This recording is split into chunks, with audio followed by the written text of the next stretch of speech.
Hello, everybody. Hey.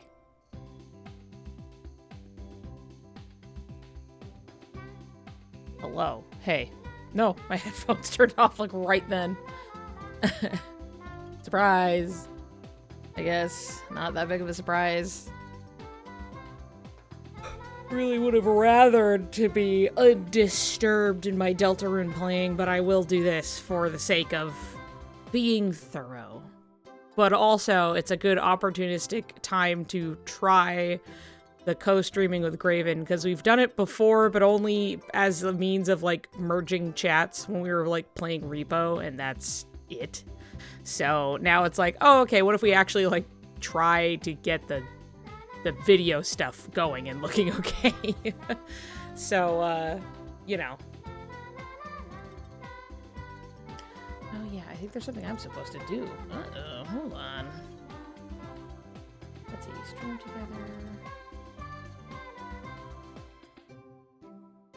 Hold on. I'm realizing that I was like, there's a step that I really needed to do. And I don't think I did it because I just totally forgot about it. Use browser source. Fuck the browser source audio. I don't want to do that. I'm gonna be on here and it's gonna be like, state of play, look at this fucking game, and it's just gonna be me and Graven sitting here being like, okay, and then I put this here, and then yeah, and then it's gonna be stupid. Yeah, I know, I'm gonna appear on his stream and it's gonna be fucking dog shit quality is what's gonna happen. But I guess it's a good thing I started early just to kind of figure shit out a little bit. Hey, how's it going? You're gonna see here, you're gonna look at Marsh really quick. Okay, let me see really quick. Because there is a thing where it does stuff through the browser, and I interacted with that a little bit by using, with like, oh, here's my audio, yada yada, right? And then that was fine. But there was something about it that...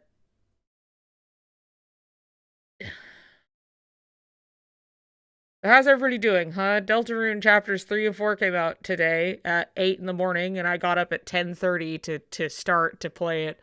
So I've played a little bit into it.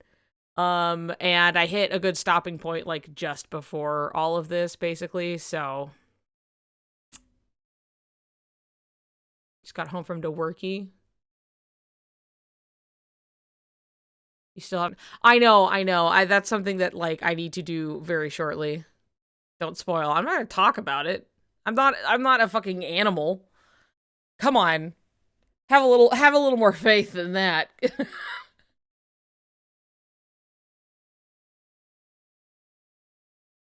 Because I'm not sure if I want to put it this way. I guess I'll, like, add it as a thing, but I'm not sure how much I want to use that specifically. I'm gonna play it tonight. Hell yeah, dude. They did not break 4 fucking years ago, okay? They broke earlier this year. All right, and it's fine. I can fix it now. We've had other things happening. We had to fix the car. You know, we've had all of this, like, money stuff we needed to do. Leave me alone, okay? Back off. I'm just glad I have functioning glasses. I still have my broken glass. They're just sitting here, by the way, like, as a reminder. The Sony mandated break. Here they are. I miss them, dude. Is this, like, all of Deltarune now? No, it's more chapters. But 2 chapters at once. And now you actually have to pay for it. You could still play, like, the demo, but now you gotta, like, buy the game if you want to keep going. Which, to be fair, you know, he was giving us, like, a full game for free. Hello. Oh, boy.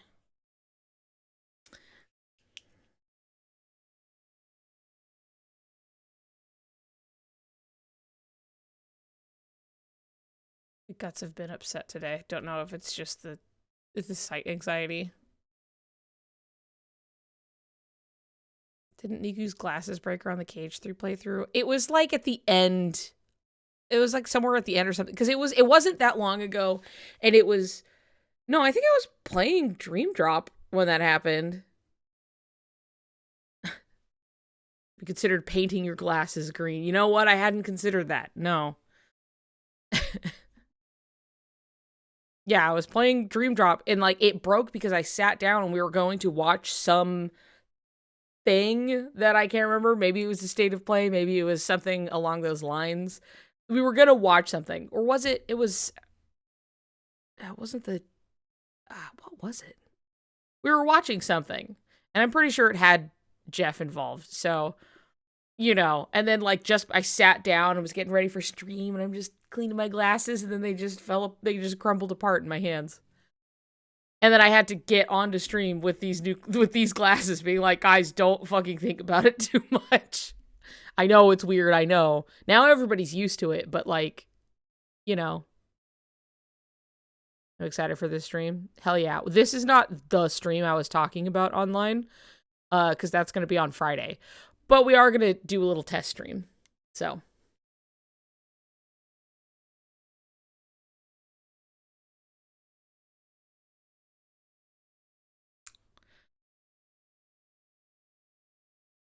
okay, hold on. Let me look at these instructions really quick.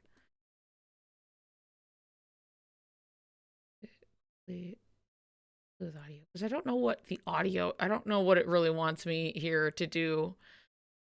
We'll come through your desktop audio because it was. Oh, that's okay. Because then we would want it on both sides. So I do need this.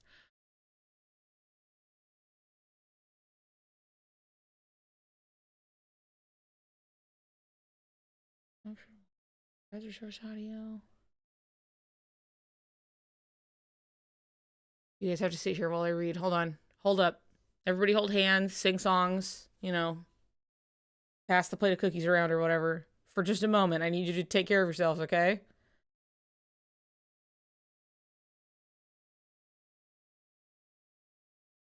Desktop audio.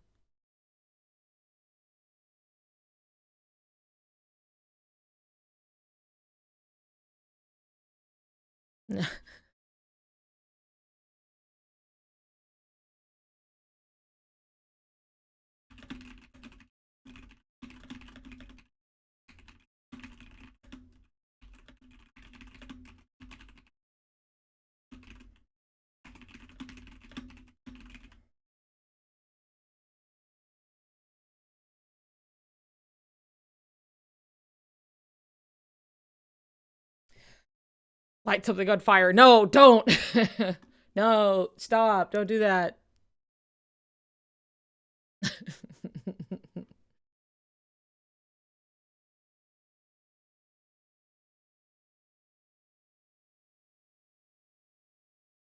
Adjust streaming software to capture desktop audio. Do you want me to go?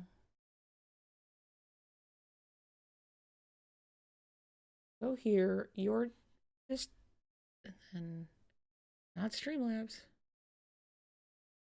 Where do I put my code you just gave me? You gave me a thing.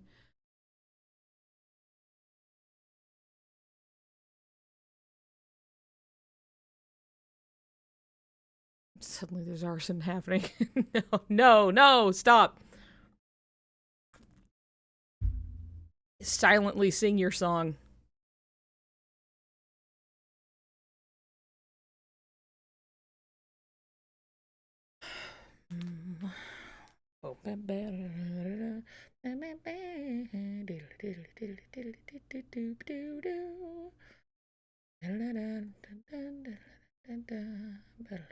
Okay, if I open up this, yes, allow my microphone.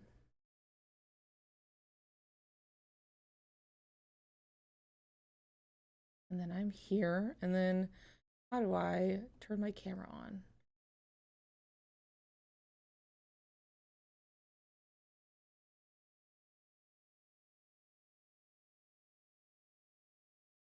Is that a virtual camera?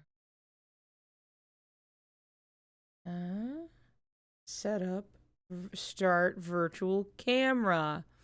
Eh.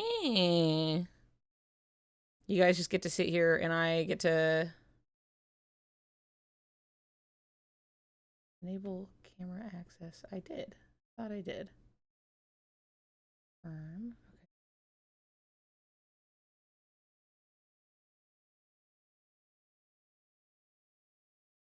Browser.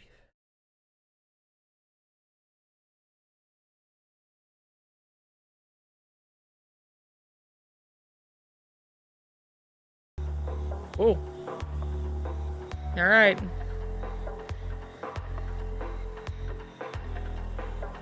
Turning this shit down for me.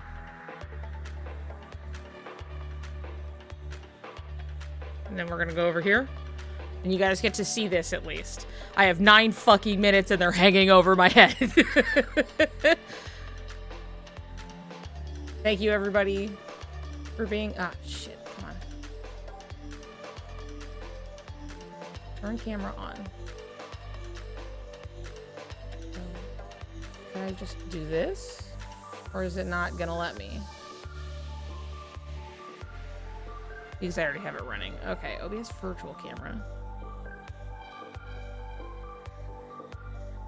Representing audio and video to stream together. That's not the fucking problem, I promise. This video on your channel. I'm really going through it. Graven's gonna have to like hold my hand because he's done this once before and now I was like, yeah, it's gonna be fine. Okay, this is the virtual camera and it's just, but it like kicked me out of the tutorial. So now I'm like, wait a second, hold on. My camera's slot link, very interesting. Okay. And then you need to take me back to the setup. Why are you doing this to me? You're running out of time. It's giving me anxiety. Yeah, okay. Sorry for turning on stream to give you guys anxiety.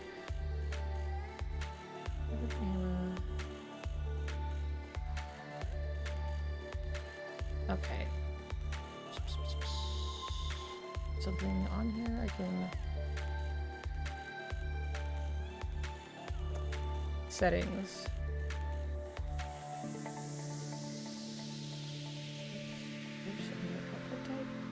Stop virtual camera. No. Output type. Okay.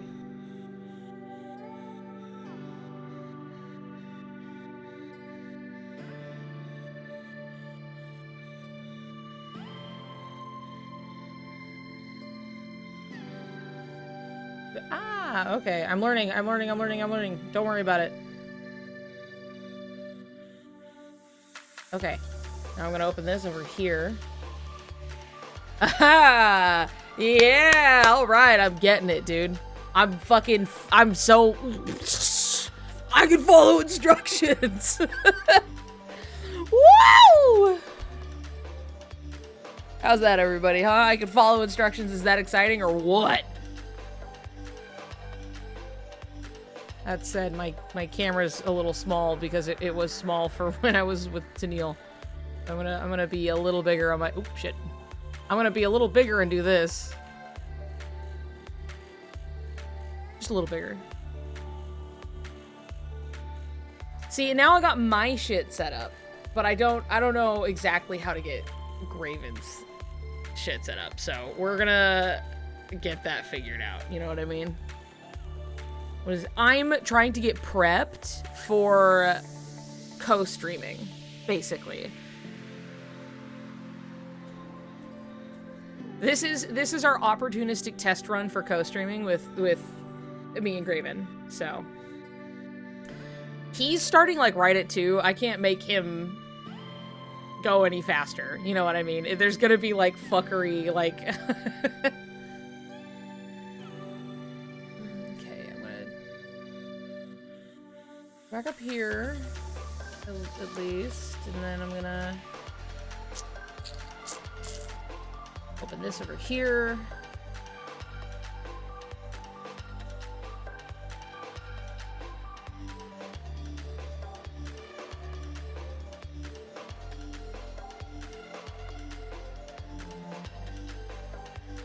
Oh, there's my stream on his stream. Fire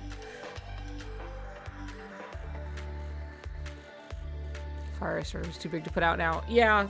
Well, that's the repercussions, and then you'll have to teach me how this. Yeah, I'll help you. I'm stumbling through. Yeah, we are both West Coast, so he's down in California. I'm up in Oregon.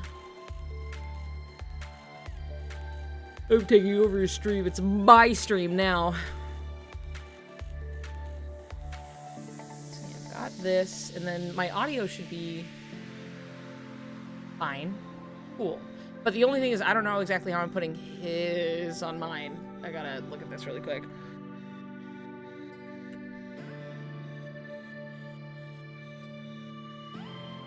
Show the call on live stream. There we go. Browsing source here.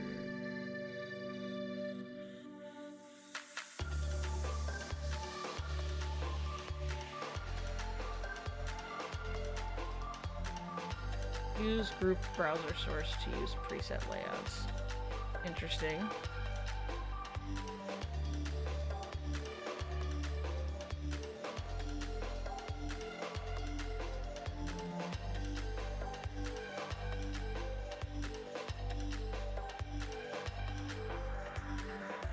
Okay. So I'm I want to stream this video on my channel now. You guys are just dealing with this, okay? Thank you. You're so fucking strong. I'm going to... Oh, good. He literally just fucking started. Cool. Perfect. I'm gonna open his up. Because it's not like if we were... It'd be different if we were in a Discord call and we were just using, like, each other's video for stuff, but...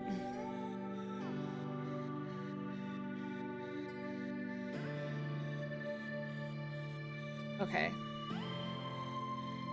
Invite link? Interesting.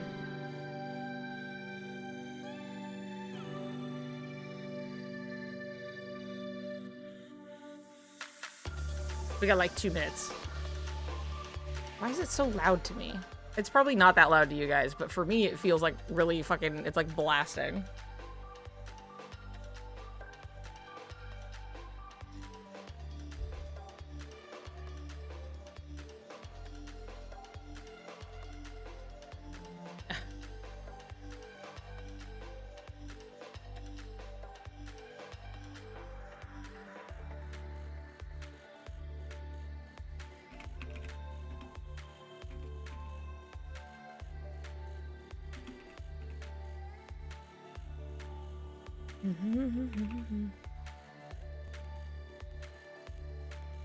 There we go. Look, if all else fails, you can always just literally type out /ban and then space and then the fucking username. You don't have to click on them. You can literally just use it as like an, you know, you're putting it in. /ban. Come on, mods. Let's step it up. Okay. Mic is on, video is on, shared chat is disabled. That's fucked up and wrong. Why would that, I had that turned on last time. Start sharing chat. Oh, okay, there we go. I have to like just turn it on. Enabled.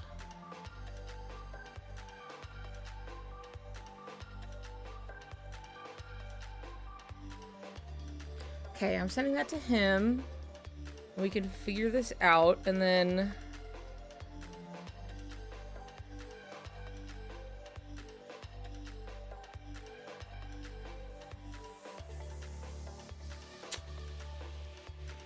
And I'm gonna have this over here so I can see it. Came to us out of nowhere. I know, it was very sudden.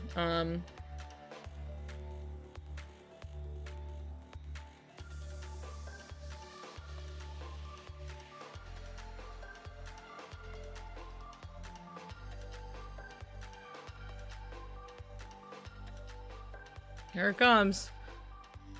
Starting for me already. Well, don't fucking watch it there. Watch it here. Easy. That's the easiest, All right, what do we got?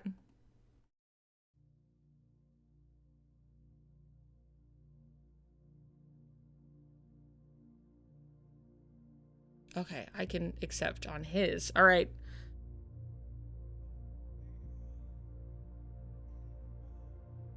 Okay. I can't hear you. Hold on.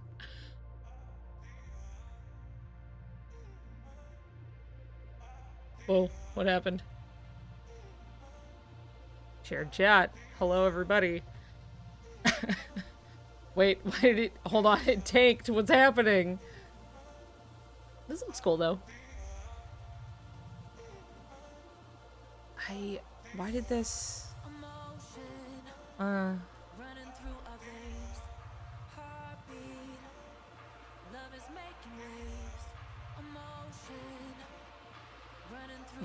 Hold on. This whole thing is like shit the bed on me.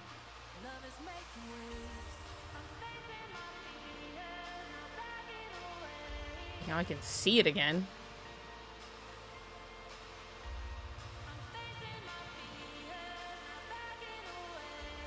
Oh my god, okay, it's basically shooting the bed every time I try and start to share my camera. That's fun. Even though I had it working.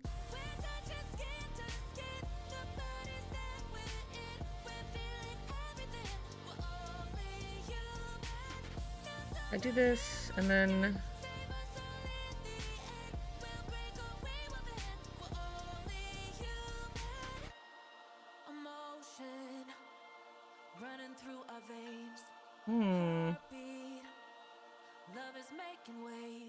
Very cool, very cool.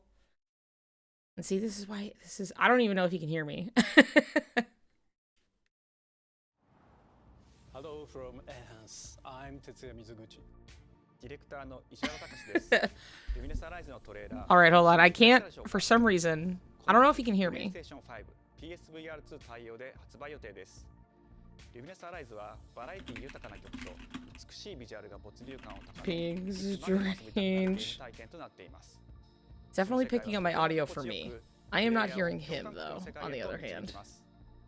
まあよくある普通のパズルゲームってことだよね。Virtual camera, yeah. テトリスエフェクトを一度遊んだことがある人はわかると思いますが、ルミネスアライズはただのパズルゲームではありません。夏にシングルとマルチプレイの体験版を配信予定です。ぜひ皆さん手に取って遊んでみてください。Thank you. Check mic. Okay, my mic definitely works. It sounds like shit, but it works. No, turn the shit off. Okay, there we go. Test. Audio output. The future. It isn't just a dream. It's a promise. Should be. We're turning into reality. Okay. With our third generation of Luna filament and So this should be fine. If I turn my AI, camera on though. Oh my god. Okay, hold on. we're reshaping the line between dreams and reality. We create life for our future. Delphi Corporation. Our shared chat is on. Let's see that getting Very exciting, whatever's going on here. And why are these things trying to kill us? Stream together. Start streaming together. Staying. Okay, put me back in. Oh, a child.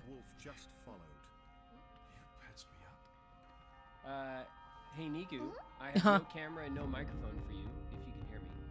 I can hear him. I can't talk in his fucking chat.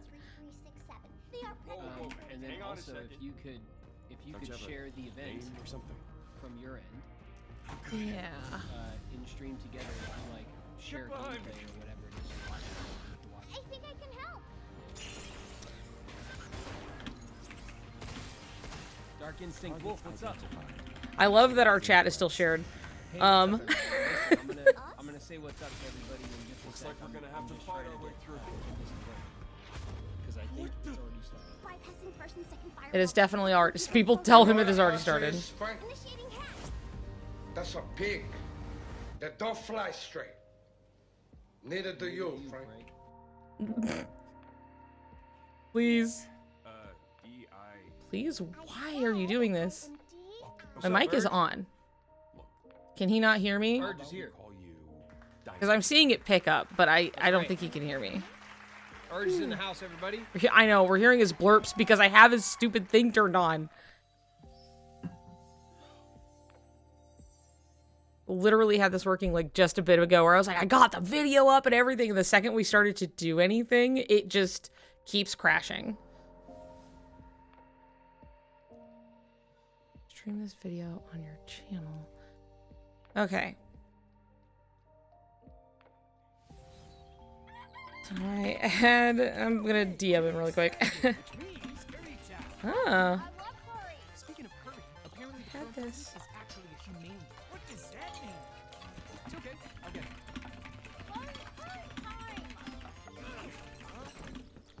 What is this? Romeo, stay with me. You're gonna die.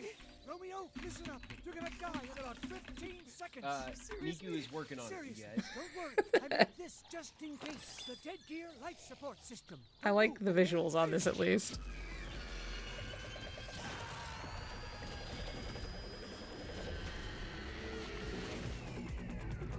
Urge, thanks for the raid, by the way. Appreciate you. As always, appreciate you, man. You're already half dead. From now on, you're half dead man. No way gets the same. Dead man. Hold on, I'm gonna give this to him really quick. You're dead man. Dude, dead man.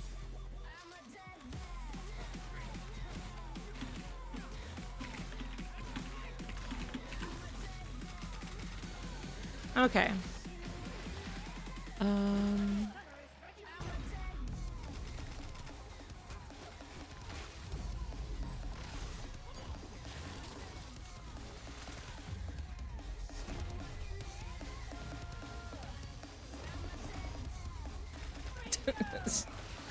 Oh. Miku is lucky. I think they are figuring it out.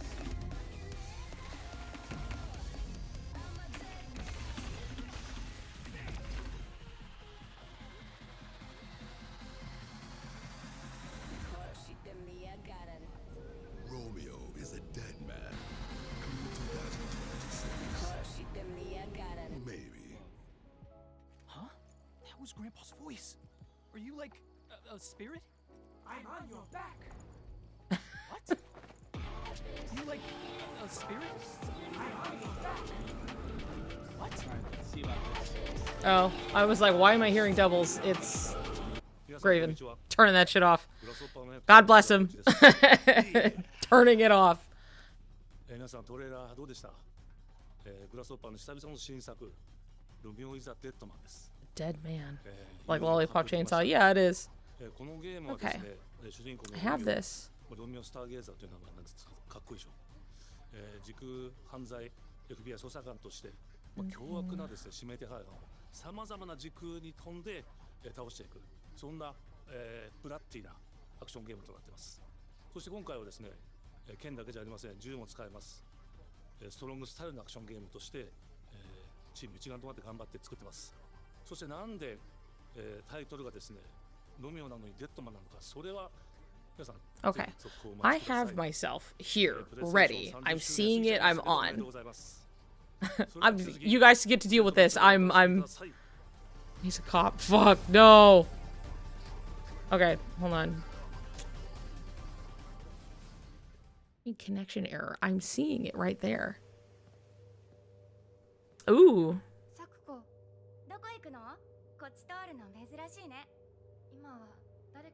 Hold on, hold on. We can't hear Riku. I know. I had to mute his stream really quick. This is Silent Hill, yeah.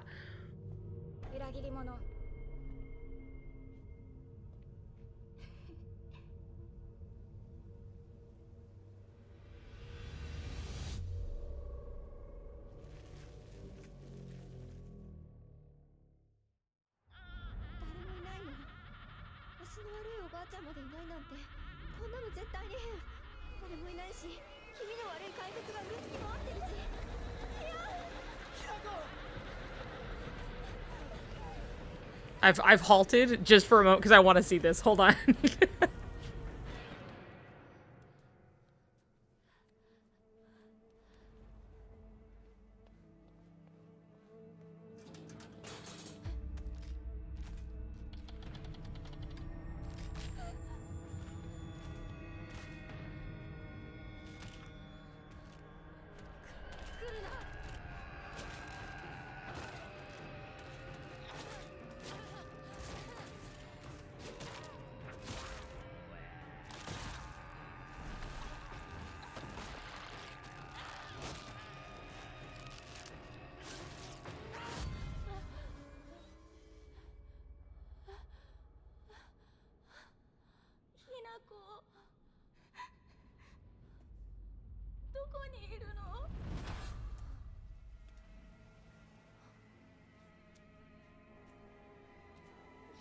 いいよね。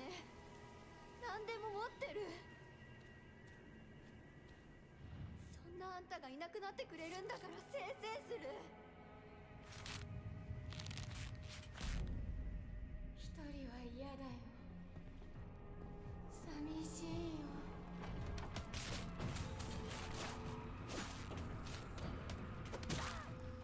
ずっと一緒だよって約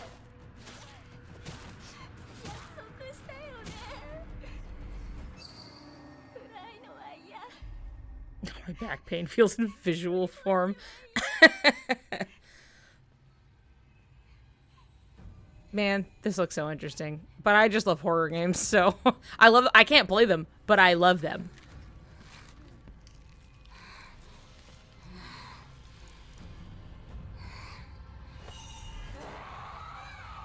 Cool. Dude, fuck yeah.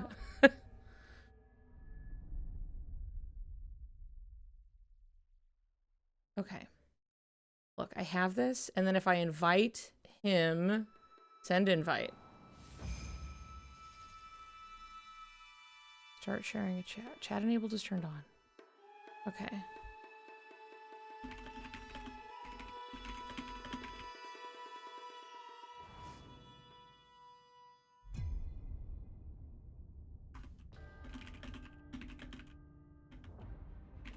The castle has been sighted again. The Church's orders are absolute. These human sacrifices must be stopped. We will track the ethereal castle, break its gates, and exterminate the creatures that dwell within. The Demon Lord himself will fall by our hand. This mission will test the limits of your courage. You will face horrors beyond your darkest imaginings. This guy's voice sounds really familiar. Defy reason. Creatures born of pure darkness. I can't.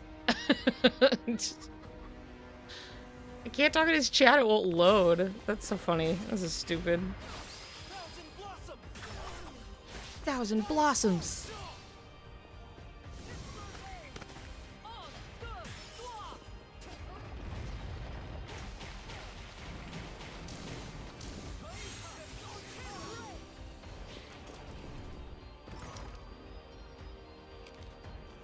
Not get it, maybe? Not? With me. Cross. Tonight, we start our mission. I'm trying to figure it out, but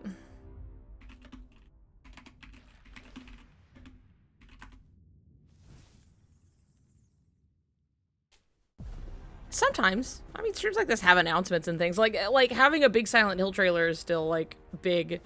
I don't expect anything, to be fair. Dogs of the church, right into the palm of my hand.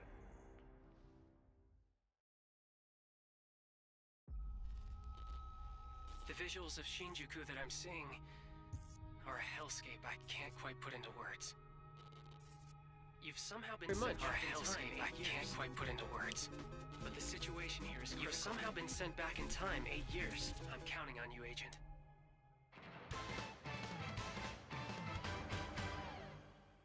Our ultimate mission is to uncover the causality. Oh, I mean, it's cute. It's probably Ah, oh, okay, never mind. I looked away for 2 seconds. It's fucking Digimon. That's why it's cute. always be right here with you. Who exactly are you working for? I remember you guys. Who or what is that? You really don't know anything about the digital world? We have been enemies for years now, but this is the first time Hey. the Titans have launched an Excuse me. attack. Hey, we know that voice. The anomalies we've been dealing with stem from Digimon. It seems the upcoming battle is truly unavoidable. The world on this end is running out of time. Mr. If the Richard gaze Epcar upon is the here. digital world Folks, is he's succeeded, here. The human world will most certainly be affected. Do the Titans not care about the end of the digital world? Stop it! Sorry, I might be a little quiet for you guys. Very important! There. I'm turning it up. The World Tree has been attacked. It is just as a great one.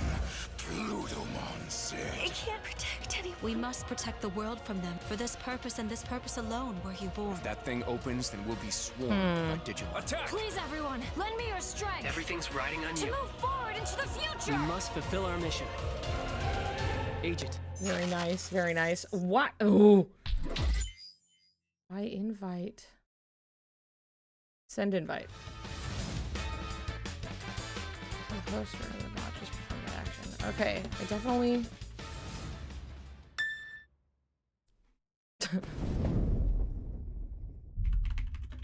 Hey, hello. What's going on? What's this? Oh, Father, abandon not your wayward Hello? children of Ivalice, but deliver us from our sins, that we might know salvation. If you feel Oh, wrong, shit. blame yourself or the father. Why do you Well, this is very exciting news for most people. I never played the original Tactics. I played a lot of Tactics Advanced, though. Heavens fall upon your crown. This vile charade has gone on long enough. It ends now.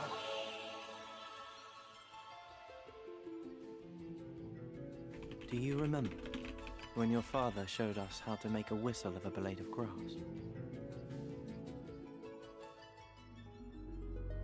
Enhanced? I don't know about that. Like, I get it. You smoothed it out. Okay, there we go. He saw it. Now let's see what's going on here. Because I can see me. Hi everyone, I'm Sean Benson. And for some reason, And it I'm only Sid reacts every Schumann, time I'm... here to deliver news and release You did dates not for miss games Kingdom coming Hearts, to no. PS5 later this year. We hope you enjoyed that Wow. first look at We're both Final Fantasy broken. Oh my Tactics: God. The Ivalice Chronicles. The game will include 2 versions of the original PlayStation Dude, this is so Classic. bunk. The enhanced version, Every time, which it just, features like, improved graphics, crashes for fully me. voiced dialogue, It's so strange. refined gameplay, and much more, as well as the classic version, which brings a faithful recreation of the 1997 Dude, what the- original to modern consoles. God damn it. Final Fantasy Tactics: The Ivalice Chronicles launches on PS5 and PS4 September 30th, and will be available for pre-order later today. This next game is something really special. When I first played it, I laughed so hard I almost barfed. Let's check it out. Wow. I have done that before. I have laughed so hard I threw up. Yeah, sorry, I just need to... It's a weird experience to have. Bad. Just go behind this bush. I'll wait. I can run away. Pea shy. No. Yeah, no, you don't want me watching. You can watch. In baby steps, all you have to do is carefully place one foot in front of the other, which is easier said than done. Main character Nate Okay, I requires some clicked to pretty accept. deliberate movement to make even the simplest progress. It's a captivating open-world experience filled with oddball characters. Here we go. Knock up. Oh, no. You found it even without a map. The best toilet on the mountain. Oh, good. Definitely check this one out when it comes to PS5 on September 8th.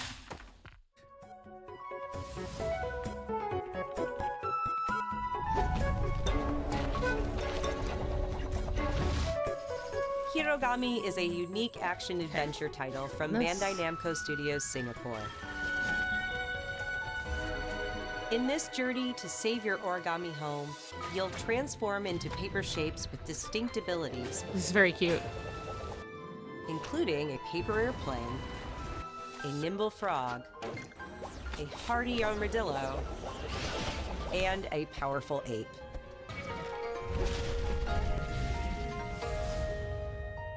Master the art of folding when Hirogami arrives on PS5 later this summer. Sid, why don't you tee this next one up? Thanks, Sean.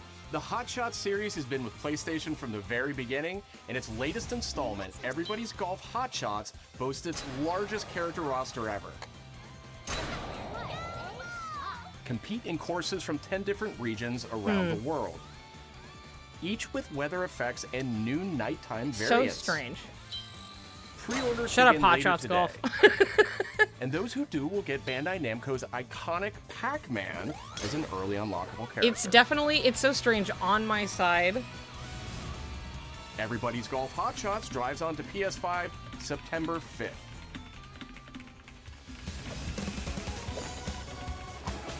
Ninja Gaiden Ragebound is a challenging new entry in the long-running action franchise. From the makers of the Blasphemous series, Ragebound stars dual protagonists from rival clans, forced to combine their souls and skills against a demon uprising. And longtime fans will really love the pulse-pounding soundtrack featuring guest composers from the original series. I think that's fine. Okay, can I hear you? That's the thing is that, like, Ninja Gaiden Ragebound arrives July 31st. Can't hear anything from PS5 Graven's and side. PS4.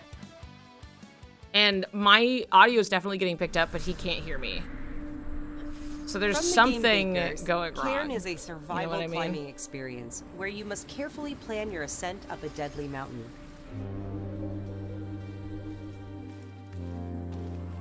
Manage balance and stamina to discover secrets. Hey! Hey, wait for me! Encounter other climbers. Marco. Nice to meet you. Discover secrets. And survive the harsh conditions of the climb.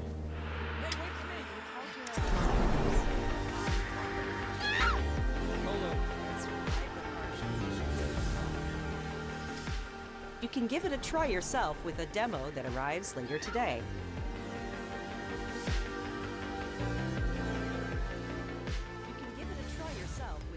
That's all from us, but there's still a lot of State of Play to come.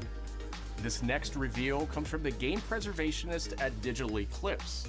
Nothing can prepare you for their next collection, arriving later this Every year. time. This next reveal comes from the game We knew pretty early on that the game was fun to play, people were excited about it. their next collection. Really? The most rewarding part of it is just seeing people react to it. We knew that we were onto something. It was such a shock to see this game. I was like, I can't believe this game exists.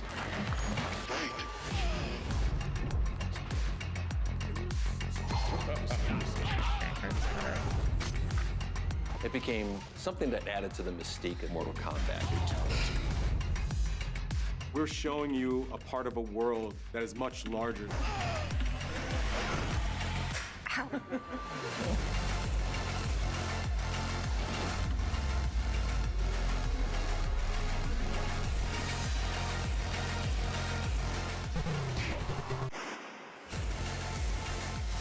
There was no template to make the games. It's a bit of the Wild West. Every part of that game is an expression of who we were and what we wanted to do. Flawless victory. The Legacy Collection.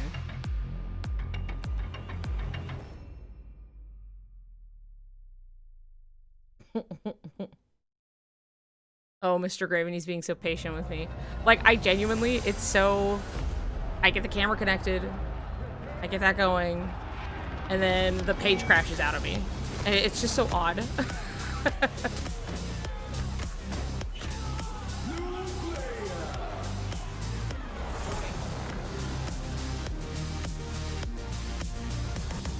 Connection error.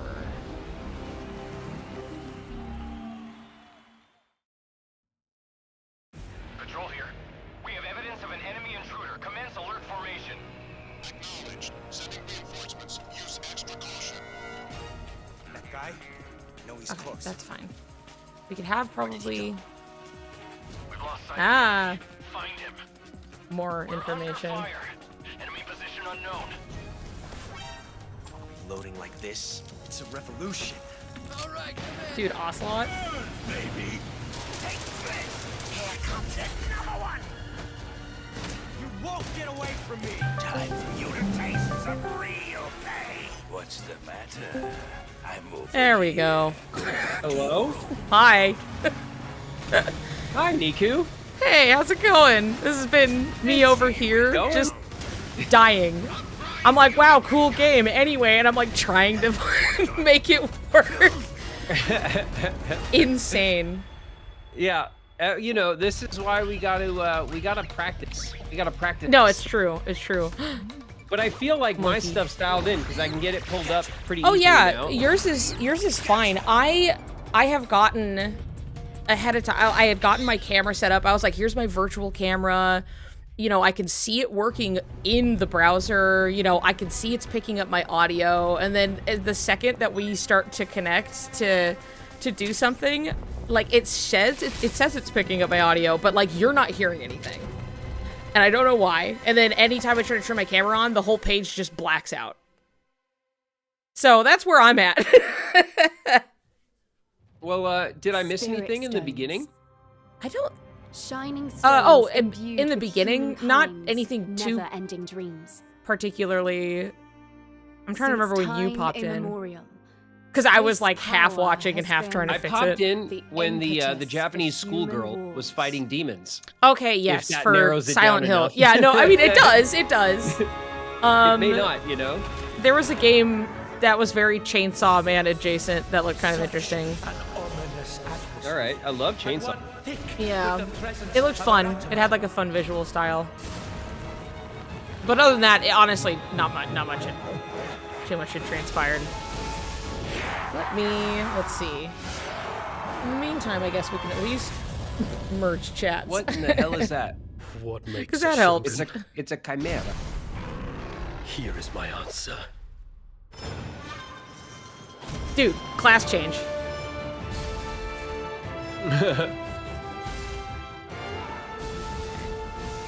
Okay, so chat. You guys can see the games, you can see me, and you can hear Niku, right? Yeah, they should be able to just more hear music me. on. Sorry, I'm a big dummy, I know. What are you eating? Sushi, Ryan. I'm having some sushi and a Robex. Dude, you're having sushi? That was Yes. What are you having? Shauna went out sushi with her friends and then brought me back a bunch of. So I have like the vegan roll, and I also have like an avocado roll, which is stuff that she eats. Right. And then we have a I don't know, it looked like probably some stuff that her friends ordered, so they were like random sushi rolls. And then the Banana Carlo, which is my favorite sushi roll of all time. It actually has banana in it. Yeah. I've never had that. Hear me out. Yeah, I'm listening. No, I'm down. I'm so down. Tell me all about it. It is banana with crab meat and like, you know, carrots and greens in it. And then it's wrapped up with like a tempura crunch on the outside. It is my favorite sushi roll of all time. I can, and you know, and it sounds so weird, and I am aware of that, but no, I just think works. it sounds good. I can't explain how it works, but it works. I can like, someone's asking if it's banana or plantain. I'm assuming just banana. It's banana. It's like a, because I can see, it's like a soft banana. I don't know if they like torch it or what they do to it. It's not like raw banana. Yeah. But it's a banana through the middle with crab meat, and then a crunch. It's amazing. It's so good. And like sweet, it's really good. No, I mean, it's very odd, but it's so good. See, for me, I can see the like, you have kind of the sweet like flavors, because like crab is not like super like, it's kind of a sweeter of like the, I guess, quote, the meats, but like it's something I can like, I can see it working together, and then you have like a nice. It sounds good to me. I'm not. You don't have to defend it to me. It's so good. No, but every time I tell people about it, they look at me like I'm insane.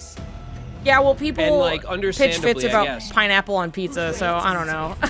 But I am also like a relatively adventurous eater, so like, yeah, you know, things that sound weird, I always go, and then I want to try it, as opposed to being like, ugh. Yeah. You know what I mean? Yeah. I'm very similar. I'm just like, hey, whatever, you know, try everything once at least. Also, I sent you an invite at least to merge chats for the time being. Oh, okay. It's better than nothing. Tidewalker, are you there yet? Cleo has uncovered a formula for a cure, but she's keeping it safe in her tower. There we go. Hey, you got some hosen? Marketland seems a bit tense today. Oh, I saw you pop in and out. Did it not work? It said shared chat started and then it immediately died. You invite me. Let me invite you, yeah. Yeah. I'm like, I think Mike's side might be a little cursed. I'm not sure what's happening, but has taken everything from us. But also, like, when you invite me, because I have the window open already, it asks me on the browser if I want to switch, and then it asks me in my window if I want to switch. And when I do that, it like doesn't. I don't, I don't know why. Yeah, I have no idea what's. Okay, there we go. And then I can.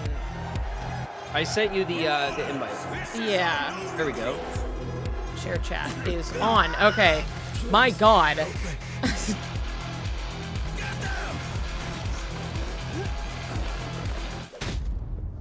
Tidewalkers. Okay, we did this, everybody, so we could share our chat. At the very least. But we still don't have Niku on camera, so it'll just be for now. the icon. Sorry. Yeah. Yeah, it's so odd. Twitch definitely works sometimes. Yeah, exactly. Yeah. My God. Because like I have things like set up and kind of connected. It might just be, like I said, it might be a Firefox thing. Because sometimes it just doesn't play nice with stuff like this. What the last few months it has been in the world of Astro. More Astrobot? Launched last September. Uh-oh. Such encouraging feedback. More Astrobot. Receiving a few orders. Best thing of the state of play, everybody? In October, we added 5 speedrun levels. I only played the Astrobot demo, but me and Lily loved it. We played it like a ton, and we 100%ed it, like we platinumed it on the PlayStation 5. Yeah. Challenging levels. And it was so fun. We played it for like, I don't know, 2 weeks. And today, I am pleased and then to I didn't play the full-blown game because you will be able to enjoy 5 brand new challenge levels. It doesn't seem worth it to set up the PlayStation just for Astrobot, but like and new special bots will be there too, but it was a really from great Ghost of Yotei, alongside other fans' so I imagine the full game is actually a surprise. I mean, it did win Game of the Year at the DualSense wireless controller will return later this year. Developers was it the developers the Astrobot controller. Oh, that's cute. At Team Asobi, thank you all for the amazing reception you gave our game, and enjoy the rest of the show. Man, for all of us at Team Asobi, thanks so much for proving to Sony that our game was dope, even though no one believed it until it came out and was popular. That our game was so dope it started winning awards. Ooh, colors. I love stories like that, though. Yeah. It's like a little team. They did the pack-in game, and they just knocked it out of the park so hard that like they had to get a full-blown game, and then they won Game of the Year. Yeah. It's the same thing like Bellatra was even in the running for Game of the Year, which was like wild. That was one dude who made that game, and it was just such a runaway hit. This looks neat. This does visually. This looks very neat. I like this kind of art style. Yeah. This is the kind of art style that ages. This is why Nintendo ages well, because they stick to like animated kind of art styles, more artistic styles, realism. Yep.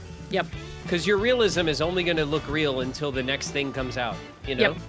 It's like, it's one of those necessary, like, That's people pushing looking. for the real... people pushing for realism. Dude, hell yeah. The water looks gorgeous. Dragons. This looks very fun. It looks fun because it has whimsy.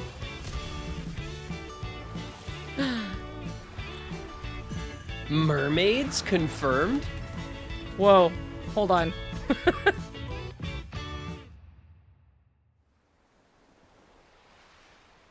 Dude, tiny crabs? I'm all in. Tiny crabs? Crab particle effects? Let's go.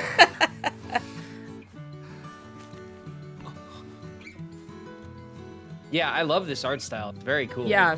It almost looks like Pinocchio. Yeah.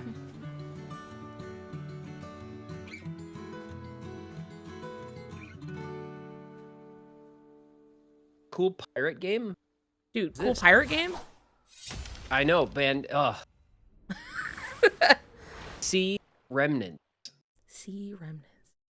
Is it Sea Remnants or Sea of Remnants? I thought it was Sea of, but wait a second. Hold on. Oh. Just like, ooh, from the people who made Journey. Yeah, Tell right if away. that wasn't obvious, yeah. Yeah. Journey was such a beautiful. I know. I still remember my like one playthrough all these years later. my one special little playthrough I did.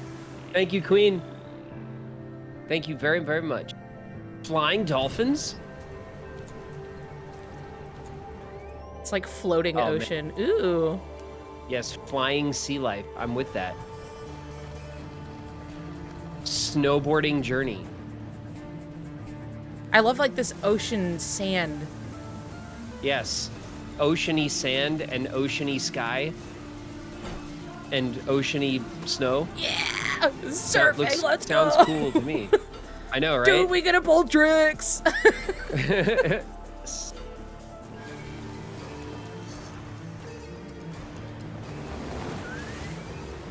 Like, snowboarding on a blade is, like, pretty dope. Yeah. Just on its own. Just in general, yeah. Yeah.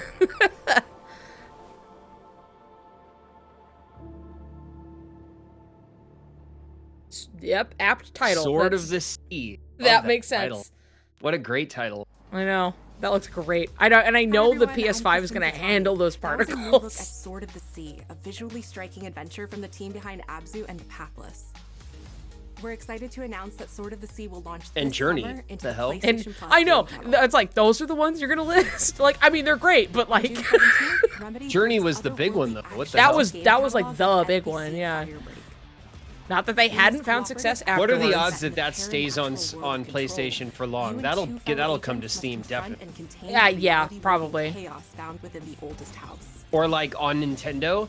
Those are the kind of games I love to have on my SBC Firebreak launches day Yeah. one in the game catalog on June 17th. It's all about the accessibility, and unfortunately, the PS5 is kind of a The high price PlayStation point Plus for most Classics people. catalog welcomes So- several new titles this summer.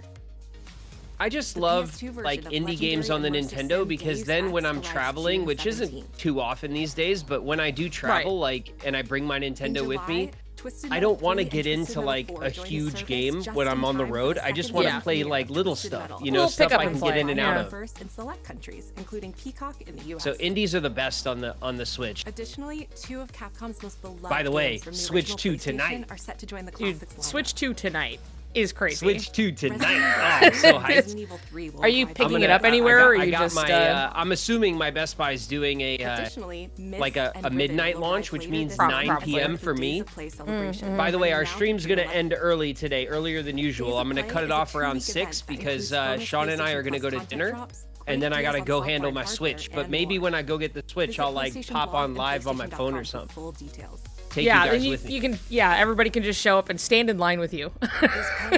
Well, I already pre-ordered it, so I just have to pull up and like get my unit. It's already paid. Oh, fair all enough. All my payments went through yesterday and the day before. Well, you're ready then. Ready, I'm set, ready. go, dude. You're waiting at the start line to just I'm gonna walk across. up to the line and live stream everybody who's struggling. Yeah. I'm just gonna get my unit and leave. No, and I suspect he feels the same way. But what he did in Iceland. What he did in Iceland was What did insubordination. he do in Iceland? It was ill-disciplined, utterly reckless. Oh man, what happens in Iceland stays in Iceland. We all know that. Good reason to put him in the program. The golden rule of Iceland. I think you just covered them all, Greenway. It's really quite simple. It was Bond cold in is a Iceland. bullet without a target. Let's give him one. What?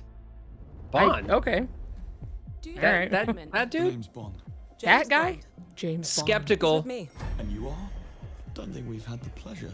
Now let's not get ahead of ourselves, James. What is this like 20-something Bond? You know, look, they can't get the movies to take off. They're switching, they're pivoting.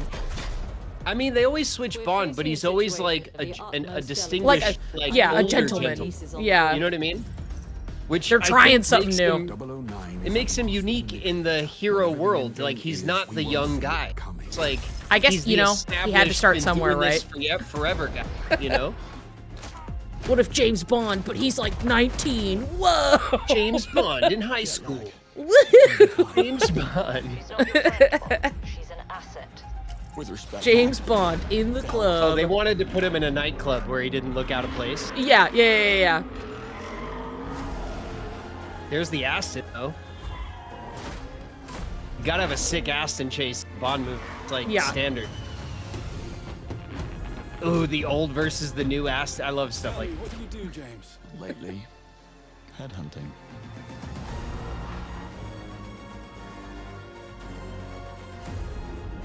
He kind of just looks like, maybe it's just like white boy syndrome, but like he just kind of looks like Tom Holland to me. he looks like a very basic dude. Yeah. Yeah. And like, I got to admit, Bond it needs that je ne sais quoi. He needs that. Yeah, I can agree that like that distinguishing factor. Yeah.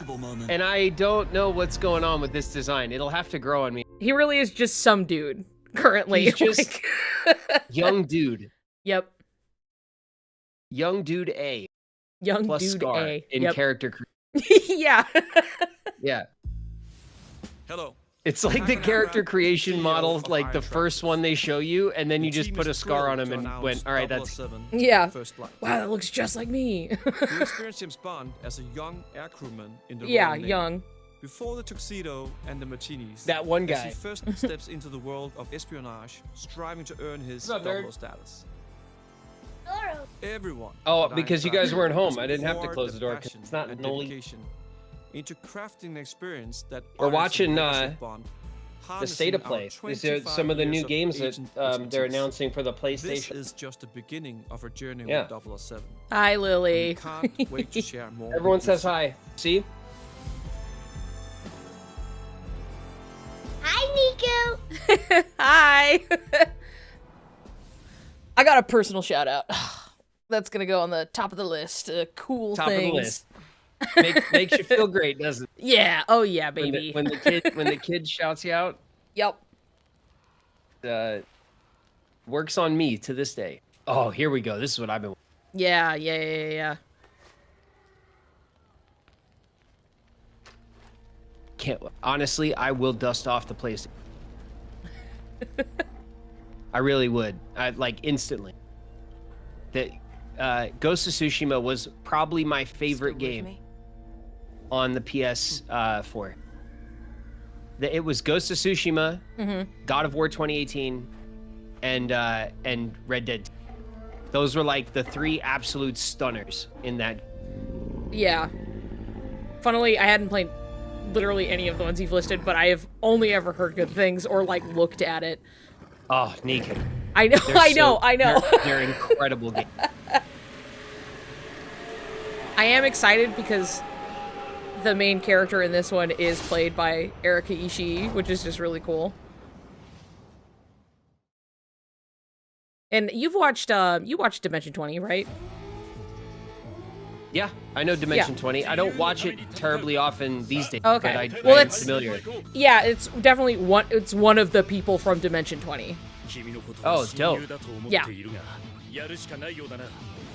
やるしかない。エブラニウムのシールドだけでは私のアーマーには勝てないぞ。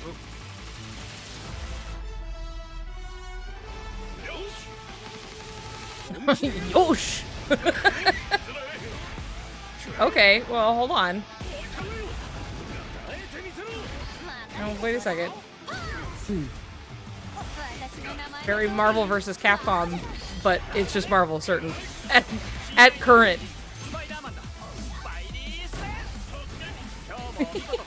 Spider-Man. Love that. I mean, the stylization is cool. Yeah. I haven't played like a straight up like side-scrolling fighter game in jeez. I have a big soft spot in my heart for fighting games in general because of how much Smash I've played. I've very much mingled in that scene. But arcade fighters are always something that like something about it just doesn't click in my brain as much as I wish it did. Oof. I mean, yeah, I just feel like it's a genre that didn't modernize with every other genre. So like this genre in this form has been around for like 30 years, you know? Yeah. Not that there haven't been innovations on it, but it's very much within its own little niche, you know what I mean? Yeah. Like people in fighting games are gonna be like, well, this and this changed like the whole scene, you know, but like us on the outside, we're like, it's a fighting game. there'll be new mechanics and the graphics will update and stuff. I'm just saying, like, the fundamentals of it, like the fundamental gameplay, there hasn't been a major shift in this genre. Yeah. Which is, you know, if it ain't broke, right? Yeah, for sure. I mean, there are plenty of other old genres that we go back to, you know. You look at the success of, like, Stardew and stuff. You know? Yeah. It's fun. It was very flashy. Very nice to look at. Yeah. Colorful. Tag team battles. Whoa. Want to see you play Sora in Smash now? Okay.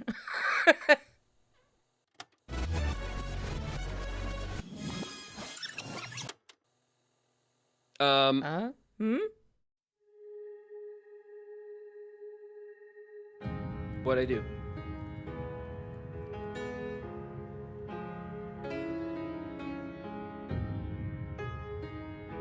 Graphics? No. No, I don't think so. No. Can't be, right? No, okay.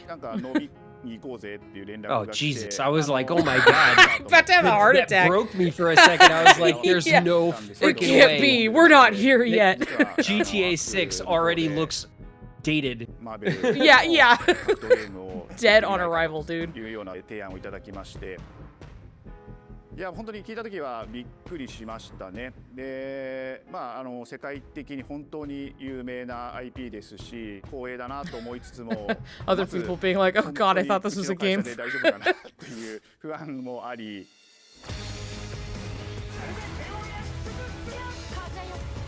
Hell yeah. A little behind the scenes.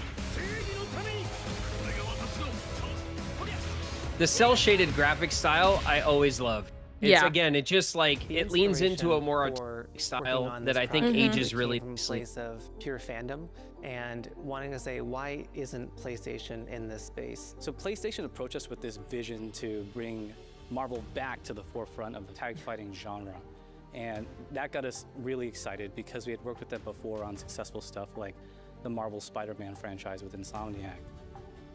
When it came to approaching Marvel, you have to kind of first float the idea and let them know, hey, you know, we're thinking about approaching a company like Arc System Works to make a fighting game. We'd love to partner with you to do this really great collaboration. Would you be interested? That's why it looks so good. When they named the developer, that really perked up our ears. It's always refreshing to work with a team that will take on the challenge of tackling Marvel, putting their own spin on it, and they're just uppercutting that challenge into the stratosphere. They're really snazzy. And that's what you get with this team. I mean, they couldn't make something boring if they tried. 社長からも本当に作れるんだったらぜひやりたいでっていうことを言われました。まあ話を受けてしまった以上これは私がプロデューサーなのかなっていうところで。The tricky thing is that most fans, does a including state of myself, play last? see this Usually as a about 40 sacred minutes. genre They're short. For Marvel. The tough part is finding a partner that's crazy enough to take on the task, because you either do something like this big and bold, or you don't do it at all. I feel like I have a good grasp on their art style and how they would approach certain IPs. You come in with your kind of own expectations of, here's what I would expect to see from Arc System Works when they take on a Marvel IP. And what came up was something that went beyond that. Man, who doesn't love Spider-Man? 一番最初にマーベルさんに提出した時はなんとなくマイケルさんの反応はあんまり芳しくなかった印象があって、まあ何がまずいのかなっていろいろこうやっぱり直接話していくうちにもっとアークのやりたい Crazy to, when you get to see developers and like what they work on and how like how intricate it is. It's insane the games that they build. Iron Man. Oh yeah, no, it can look like, it's funny, it's one of those like, it's like a slow boil, right, of like the frog, where you're like, you just start small and you really learn the system and you get into it, and eventually you're like, well, I know what I'm doing, so this makes sense to me, but like on the, like, you come in and you're like, what is there so much shit going on, like, what am I looking at? Yeah. But just looking at the character models, like, how absolutely intricate they are, and I just look at that and I'm like, that would take someone a year. Yo, yeah. You know I mean, that's why they got teams of people working on each little part, you know? not just the IP, but gameplay mechanics and say, what can we really take from Japan, the creators that are doing awesome work here, and bring that to the global platform? 特別なところいっぱいあるんですけど、本当にやっぱり強調すべきは、格闘ゲームのチームバトルの中では4対4 So what is, do you know, does anyone know what this studio is known for? When Arc looks at these normal characters, Arc it's not System. simply Hold on, just I gotta the double check so I visuals, don't it's also look the like an gameplay idiot. mechanics and adding in that, what is that? Pretty sure that was pop? What's gonna be Jacko I something was that's seeing. different? Up until now, you've seen tag fighters that They have made 2v2, 3v3. yeah, they work on Guilty Gear. Yeah, I was like, am I stupid? It's Guilty Gear. It has to be. And fun ways to change up the And Guilty Gear is a very beloved fighting game with a lot of very flashy, stylish characters that are all kind of designed by different people. So they get to have fun with a bunch of different. They've been going for a while. I'm pretty sure what they start in like the 2000s, I think. The Guilty Gear games. Oh, and the Dragon Ball fighters. That's yeah. I always see the Dragon Ball games, and I'm always like, yeah. But then I haven't played it. They look cool as hell, like, and they're very nostalgic, you know. And I'm excited that but I, you know, fans out there. I'll tell you right now, a lot of fighting it's never games, the they thing never that get I to settle on experience this playing. level of production, and it's just Guilty Gear is great because one of the characters that they brought back recently is just canonically trans, and that was just a great, what a pleasant surprise. It was a really sweet development. Nice. Yeah. Good old Bridget. Everybody loves Bridget. Maybe I'm wrong about this, but wasn't Apex also very good about stuff like that, about inclusion in the character roster and stuff? Because I got out of Apex, I think it was like season 12 or something, but I remember that there were, I remember that one character was canonically gay, and hell yeah, and that they had repeated characters that had, like, you know, that kind of diversity in like not just like racially, but also, you know, they're just being good about it, being inclusive, about being inclusive and and modern, honestly. Yeah. Let's see. There's a lot of rep in Apex. Yeah, nice. Yeah, it's one of the things that I thought was super cool about Apex back when I was really into it. It felt very refreshing, even to me, as you know, cis white guy. You know what I mean? Just being like, well, this is nice, you know. It's you know, because it didn't, like, I can never understand the bother about it. You know what I mean? Right. It's like, because, and maybe it's because I come from film and television, where like telling stories is the main thing. Right. You know, and so like you want to tell diverse stories, different. That's stories happen to all people. You know what I mean? But it's more interesting to see a story about someone who's not like. Yeah. And you know, there's more to gain from it. Things like that. So like, I always thought Apex was really great for. Amongst other things, amongst gameplay. Top notch for genre. Well, that was cool. Yeah, it was cool. It was short, you know. But that's usually how they are. Yeah, they don't want to wear out their welcome with like every little thing that's coming out. They just want to highlight the big stuff, I guess. Big expensive stuff. The big, you know? Yeah. For their big expensive PlayStation. Yes. I'm glad they showed Yote, but they barely showed it. I mean, they did barely. They were just like, we're working on it. They were like, don't forget, Yote's coming. Don't forget it. It's alive. No, did they give a date? Does Yote have a date? Did they? I don't. I wasn't. I was not fully paying attention. I am not. Look, this whole stream has been like, okay, and then I'm like half doing this and half doing that. And then finally we're at least on call, and it's either I am talking or looking at the screen, and it was like no in between. Yeah. Well. We don't. Well, that was fun. I wish I'm gonna have to like work with like the stream together a little bit. I'm gonna have to like problem solve, because it might be it might just be Firefox just being upset because sometimes it doesn't want to play nice, but it's also it was giving me this error, even though I could see that like my video was there and my mic was picking up, and it was just like, hey, there's a connection issue, and it was like really vague, and I was just like, well, okay, thanks, I'll try and fix it. We'll figure it out. Leia, yes, we are doing Summer Games Fest Friday, and I was planning on doing it with Niku, so we will we'll work out this. This was like our, hey, let's do the state of play and make sure it works. Now that we know it's not working the way we want, we'll work on it. Yeah, basically, this is an opportunistic test run since they announced it yesterday, and I was like, oh well, okay, I guess here's the chance. So, Kupo, you gave up? Damn. Were you not able to find anything, Kupo, on like YouTube or whatever about streaming without the camera? Do they make going live? I'm assuming maybe especially if you're using your phone, that going live kind of is camera focused. But was that the problem? Dude, nobody can have anything work today. Not allowed, apparently. Got it working, but the mic wasn't. It's always something. What a pain. Something. And you guys, this is exactly why over the past few months, as I have learned all of this stuff, I have apologized profusely and thanked you guys for sticking with me through figuring out all this stuff, because it's a pain. It's been a pain for me. I went through weeks of troubleshooting and stuff, so it's understandable. Growing pains.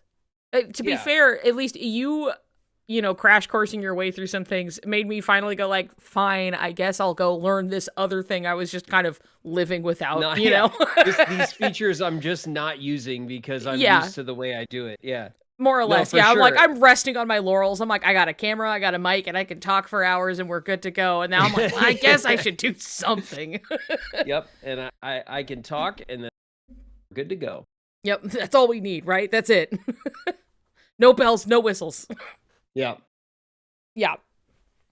Oh man, there's a quick ad, but we made it all the way through the state of play. So when you come back from ads, we'll be right here, everybody. Okay. If anybody's gonna get thrown into ads, we'll be chilling right here. We won't do anything without you, other than talk. Which I guess that's kind of where it's left. What are you planning to stream, I guess, for the rest of the day?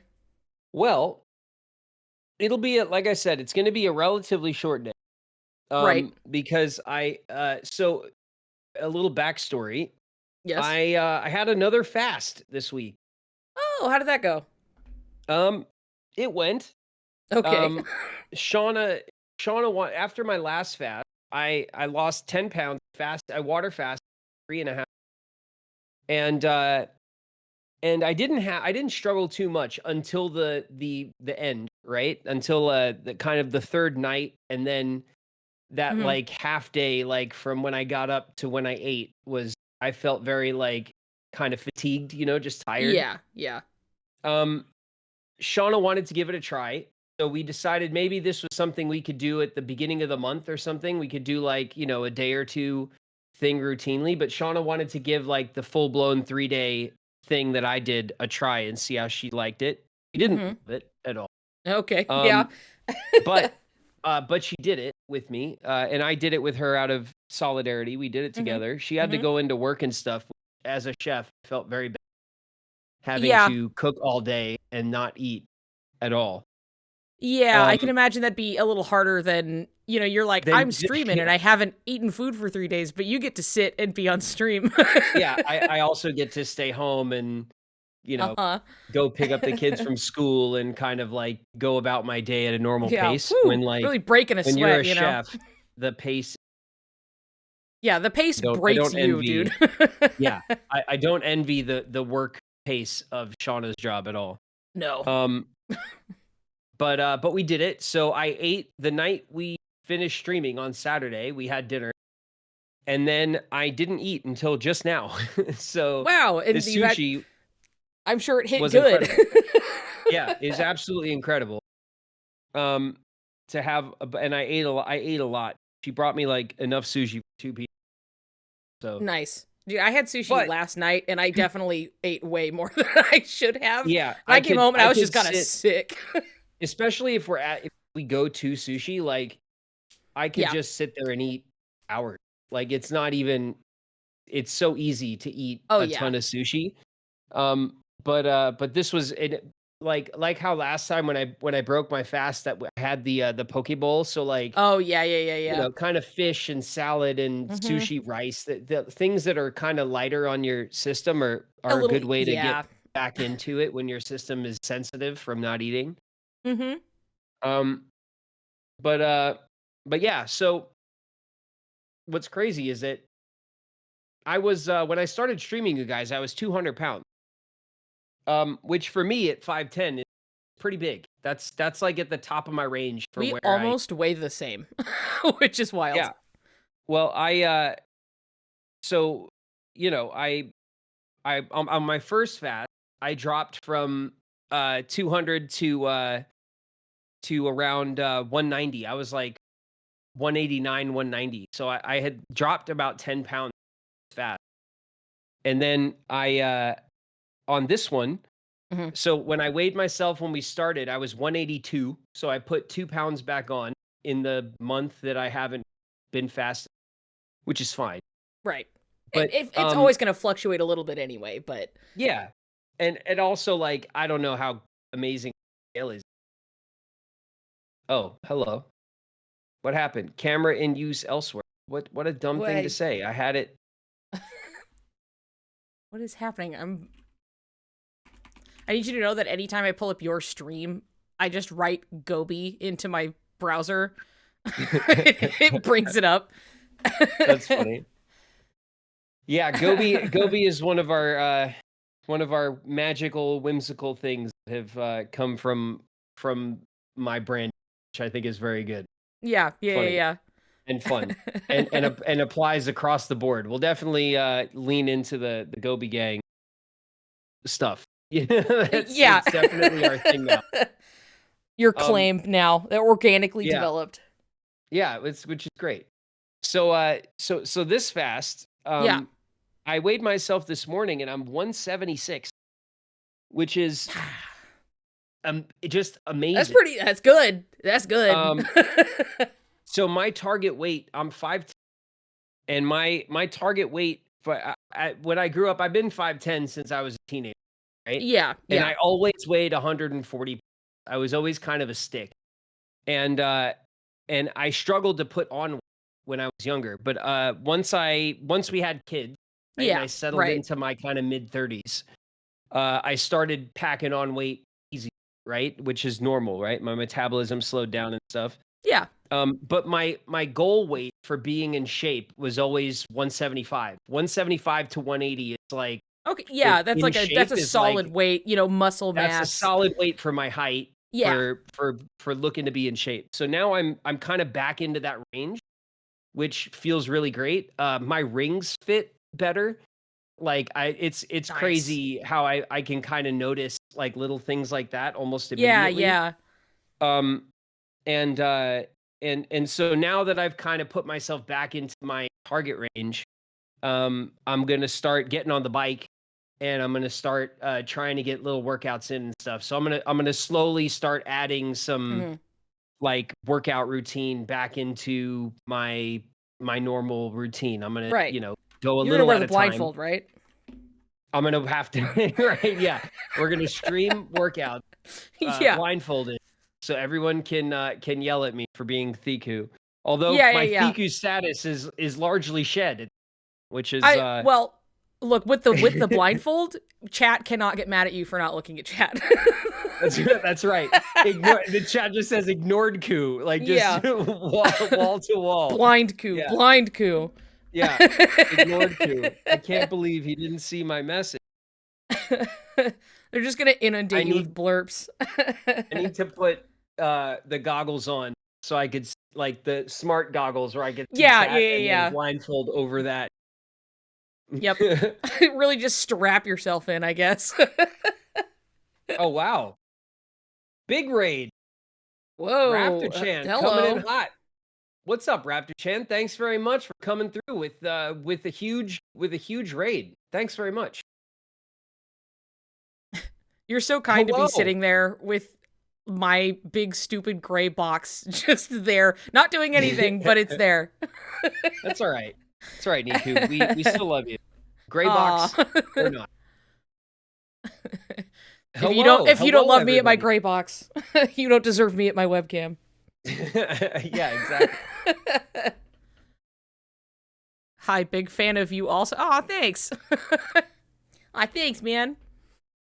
Points at Niku. Yeah, Niku in the house, buddy. Niku Tsune is here with me. We were just streaming the State of Play, and we're gonna put in a proper attempt at streaming the Summer Games Fest in a couple days.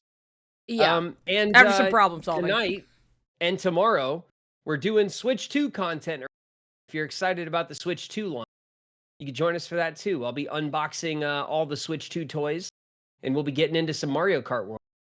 I'm excited for you to, you're going to be my window into it because I'm probably not going to be able to get it for a bit, but, I'll get to watch you, so don't be bad in front of me. Oh, well, I'll try. My Mario Kart skills are abysmal, honestly. Look, you just needed some warm-ups and maybe some tutoring, but that's okay. Some coaching. Yeah, I definitely need some warm-ups. It's been a hot minute since I've gone racing around against anyone besides Lily. Right, yeah.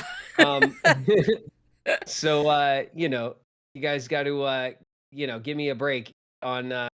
But Mario Kart World will be fun. And obviously, we'll have to build up through the 50cc, the 100cc. I got all that stuff. Yeah. It's only once we hit the proper Mario Kart 150cc stuff that I start to struggle, and you can see how average I am. It starts to bring out the flaws. Yeah. Give me Kingdom Hearts 4.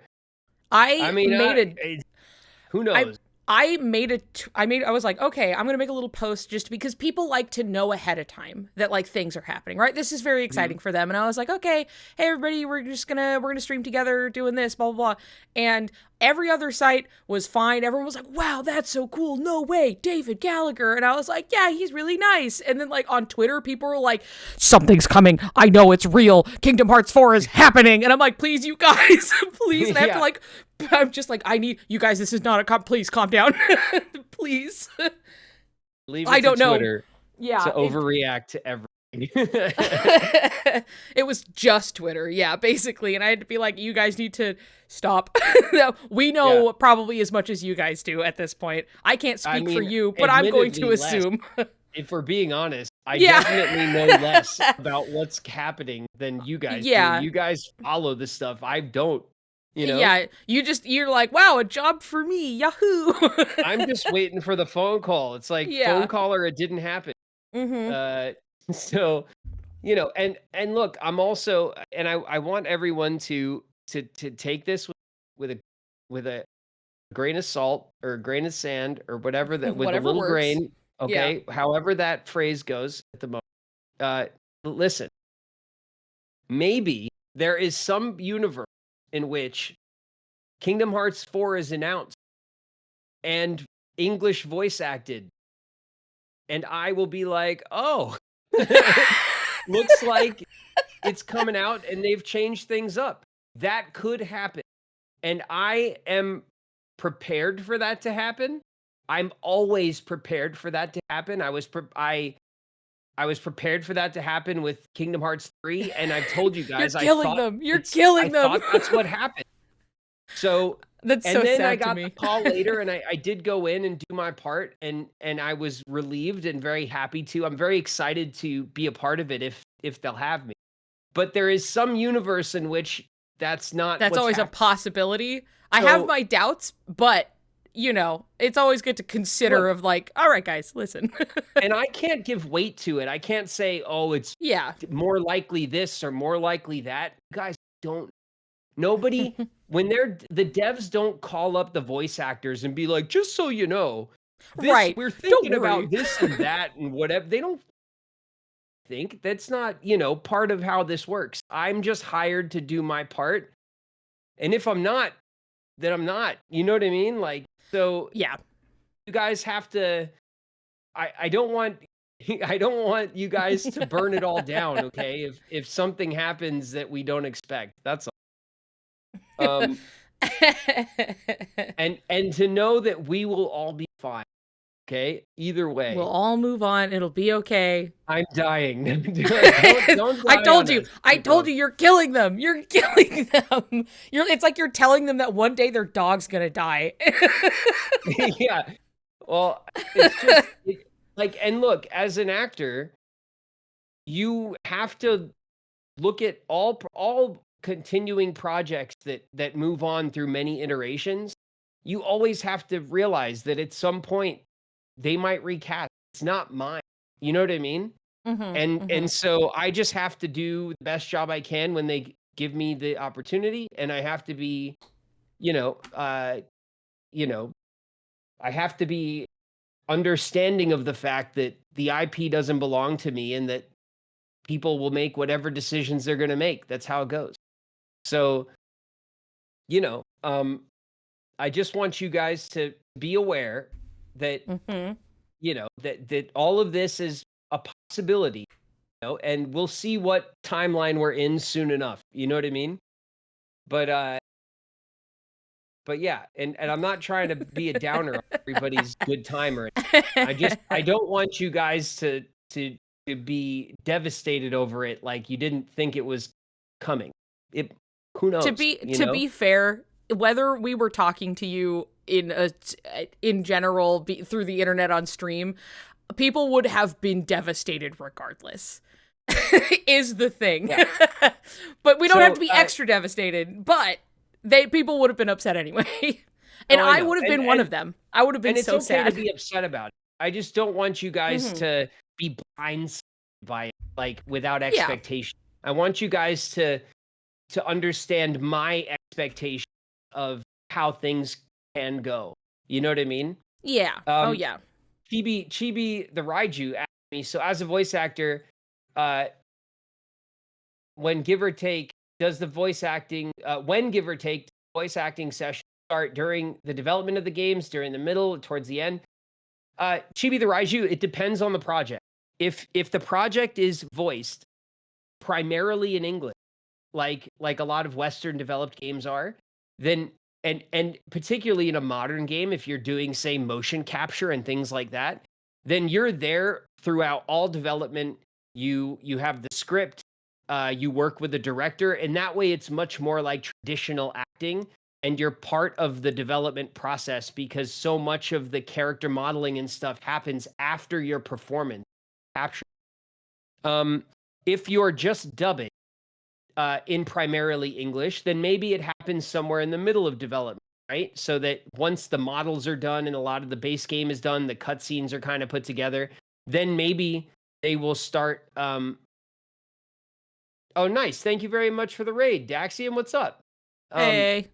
then maybe you're kind of in the middle of development in that scenario. KH does get reanimated for dubs. They did that in 2002, that was not normal. I always think about that. It's crazy. But not for the first game. It was it was starting with the second one, right? No, they lip synced the dub as well, which you'll see in the first one in 2002 they did this. I don't remember. My memory of it is soft. We need to get to this playthrough. You're gonna find out soon enough. Yeah, that's gonna be firsthand knowledge soon. In the case, Chibi, in the case that you're dubbing a game that is primarily voiced in Japanese, then your dubbing happens very much because the game is essentially feature complete. All of the primary dubbing is completed, and then you go on to secondary languages like English and other languages. English, I assume, would take priority in a game where they are mapping the lip flap, as they say, for the English translation and stuff. I don't know if they do that for every translation. I doubt it, if I'm honest. But in English, they certainly would because of the size of the audience here in the States. It's Disney Center really definitely prioritizes it for like an American audience. You know what I mean? Yeah, and so fair enough. It's also just a raw numbers. The game, if you look at how the games sell across the world, the States and Japan are going to be your big spikes, and so they'll prioritize those versions of the game. which makes sense from a business. What was the other thing? I was about it. I can't remember off the top of my head. But yeah, that's from my experience. Oh, I was gonna say, and I've said it before, but I'll say it for there. We have a lot of people in here. I'll say it for the people who are new. When Kingdom Hearts 3 was announced, I hadn't dubbed, and I thought when I saw the announcement, just like we were watching this State of Play, right? That when the first kind of gameplay trailer of Kingdom Hearts 3 happened, I hadn't gotten the phone call to dub, and I was devastated. I was like, "Oh wow, they recast." Was my first thought, and they showed Riku, but we didn't hear Riku. But there were voices, and I was like, I was just like, wow, I guess I'm not in this franchise. And I was upset about it, but I understood, like, and then it was some weeks later that I got the call. My team got the call about going in to do my dub, and I was like floored and relieved that I got to, continue my part in the franchise. So it very well could be that the game could be announced and shown off before I ever find out that I am a part of it. I don't get any heads up. It's not how. Yeah, you just get a call in when it's time to come in, basically. Yeah, when it's time for me to do my part, they call, and that's pretty much it. Yeah, I know. I can say from like the fan perspective, because people were nervous about it, right? Because we had only been getting mostly Japanese trailers. Not that anybody thought that there wasn't going to be an English dub, but it was just, there was so much anticipation and everybody was waiting for so long. And then like the second we got like the trailer in English and we heard Riku, and everyone was like, oh thank God. Everyone was so relieved. Me too. And to be honest, I remember the first announcement after and then there was the trailer where Riku's voice came in, and I don't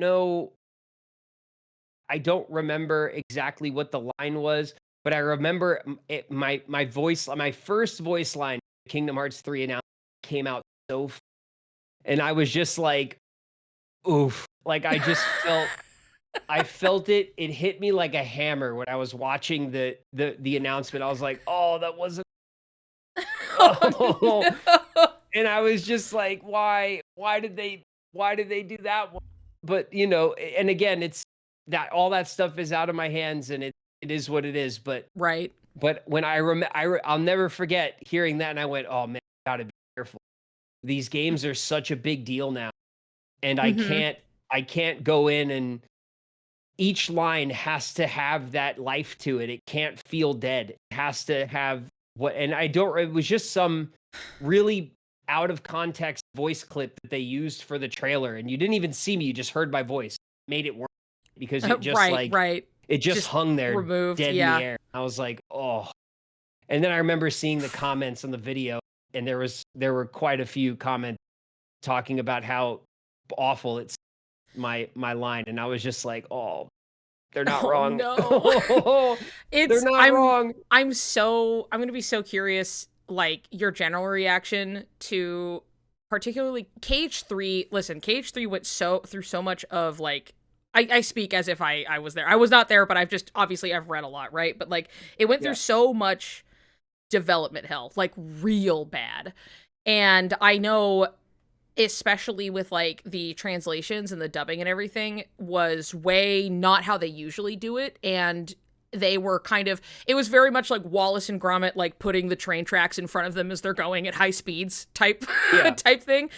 And so again, they're my Kingdom Hearts 3 was 2 sessions. Two I went sessions? in twice. Yeah, 2 sessions. It's about 8 hours, 4-hour session. I went in twice, if I remember correctly, and that's it. Crazy. I did the entire game in 8 hours.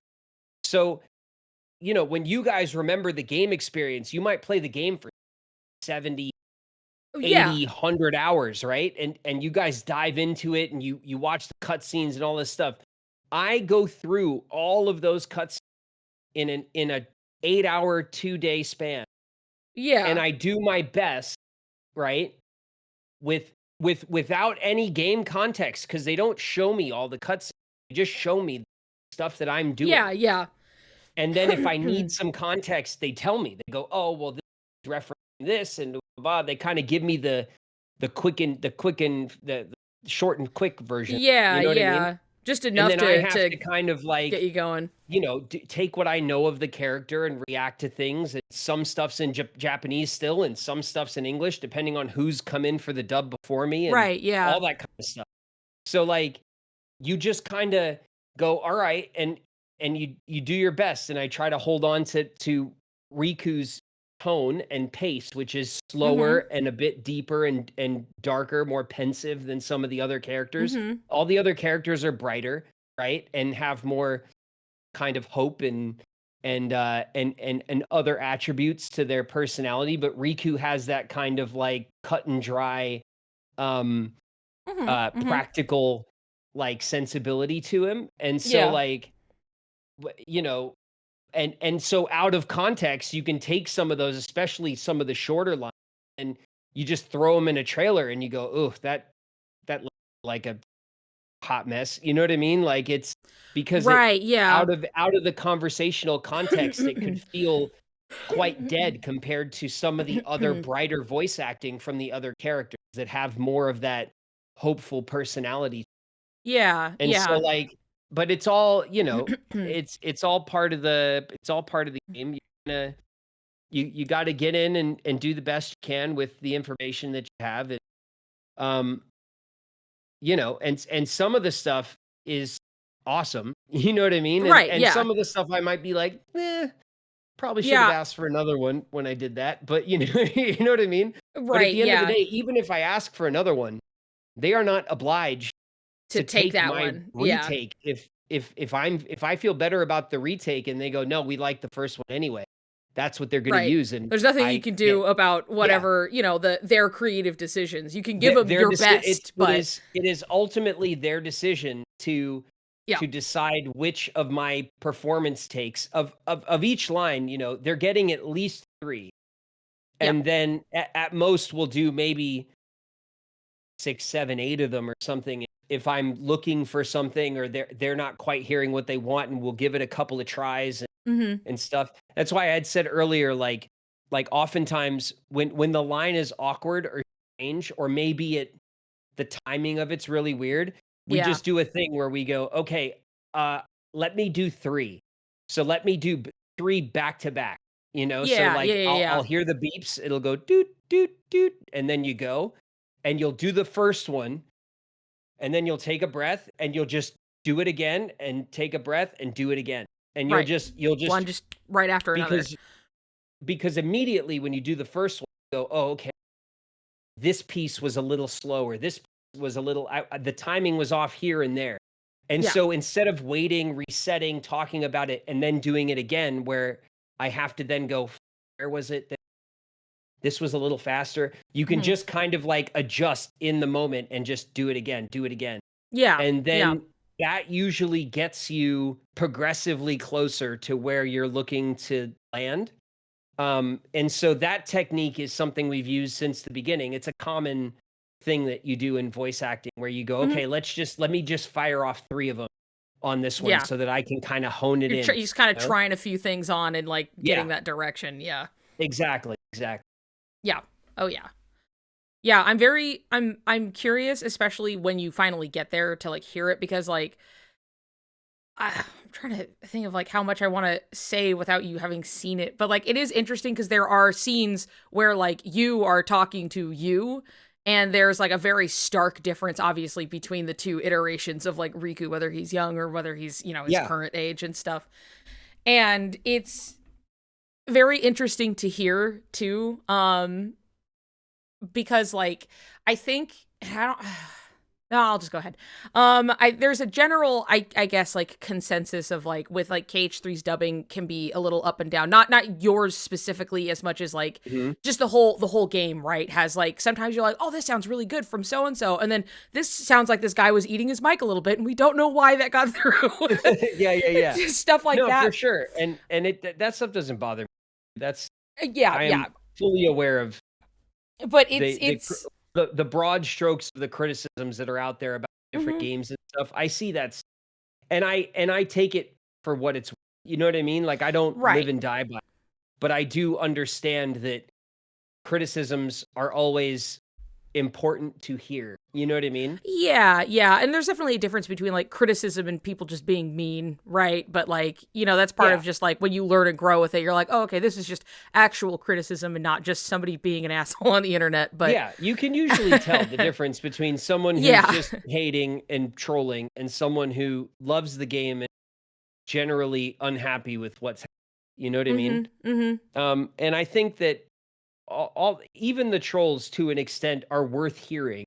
They're not maybe worth listening, right? But they're worth hearing. You know what I mean? Right. And so Yeah, there's a difference there, and I try to, with my work, I try to walk that line with some confidence and grace. You know what I mean?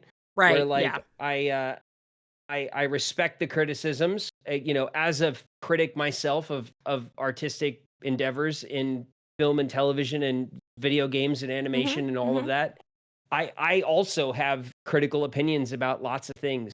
So I understand it. You know what I mean? Yeah. And sometimes it's so not personal so often of the time. You know what I mean? It's just talking about the work. I don't take it personally. Yeah. Yeah. But I am very curious to actually go through those sequences where there are multiple Rikus that are all together and like I really... remember recording them and being so worried about if each version of Riku is distinct enough, because they wanted them to have ever so slight differences between them, but it was very important that the Riku's consistency and tone was maintained. Yeah, so it's they still had Riku. to be the same Riku, but with slightly different dispositions. I think very, you did great. Very tricky. I think especially when we hear like young Riku, and I'm like, oh, that's a shitty little guy. He sounds awesome. He sounds perfectly like terrible in that way that he's supposed to. You know what I mean? Yeah. So, and I think you did a bang up job on that. Thank you, Niku. I appreciate it. Yeah, you'll get to see for by yourself. The way, but Beware Safety, thank you for the follow. Welcome. Oh, right, we're Rocky streaming. Roadster also, yes, that's right. We're streaming. I have to do streamies. Right. Rocky Roadster, thank you very much for the follow. It was a few minutes ago. If you're still here, let me know. Sorry I missed your follow IRL. Sorry about that. Beware Safety. Now I'm like, oh yeah, looks at chat. Hold on a second. What are the people saying? I know people are loving hearing about it though. That's wild. Just 2 sessions? Yeah. That's crazy to me. Granted, as far as like things happening in the game, there's a lot of stuff they're wrapping up in that game. And I could be wrong, by the way, guys. Remember, my memory is soft. It's been at least 6 years since the game came out. It's been a long time, and I don't spend a lot of my time thinking about the sessions when I'm done. It's another great artist kind of defense mechanism. You can understand that, where you go in, you go to set, or you go to the booth, you do the work, you do the best you can, and then you go home and you forget about it and you go to sleep. You know what I mean? Yeah. Because I did my job today. Yeah, and the way I look at it is that, like, it's not my job to impress the fan. It's not my job to impress the audience. I'm not working for them. I'm working for the producers and the director. Those are my bosses, and as long as I leave that day feeling that the director is happy and the producers are happy, then I have done my job, and I have to be satisfied and go home and go back to my normal life and not stress out about it. You know what I mean? Because it's so easy when you do this kind of work to fall into like all sorts of kind of like self-hatred and depression and anxiety, and all of those things are just right there waiting for you at home for you to go, what if I did it like this? Maybe I should have done this. Oh, I should have asked for another one. I know I should have. If I sit there and beat myself up about it, one, it doesn't change the choices that they make with what they're using and what they're not using. even if I do ask for another one, like I said, it's not up to me if they use what I want. Right. They use what they want, and I don't get a say. They go, okay, great, thanks. That one was really good. And then maybe they'll use it, and maybe they won't. You know what I mean? Yeah. That's just the reality of it. And it's the same thing on normal sets. And so you guys got to remember, I grew up on sets. I was on my first film set when I was 8 years old. I did multiple movies before I ever moved to California. I did theater. I had done pretty much everything in the book by the time I was 10 years old. I was already on a TV show for a couple I started the TV show when I was 11. And then I was on a show from 11 to 20, right? So like all of that set life that I grew up in, it trains you to just do your job and go home, just like you would at any job. You can't sit there and pine over it because it's not helpful to your mental health. It's not helpful to the project at that point. You just have to trust that. You have to trust yourself, you know, and know that when I was there in the booth, I took the direction I was given and I did the best I could with it. Yep. And that's it. That's all you could do.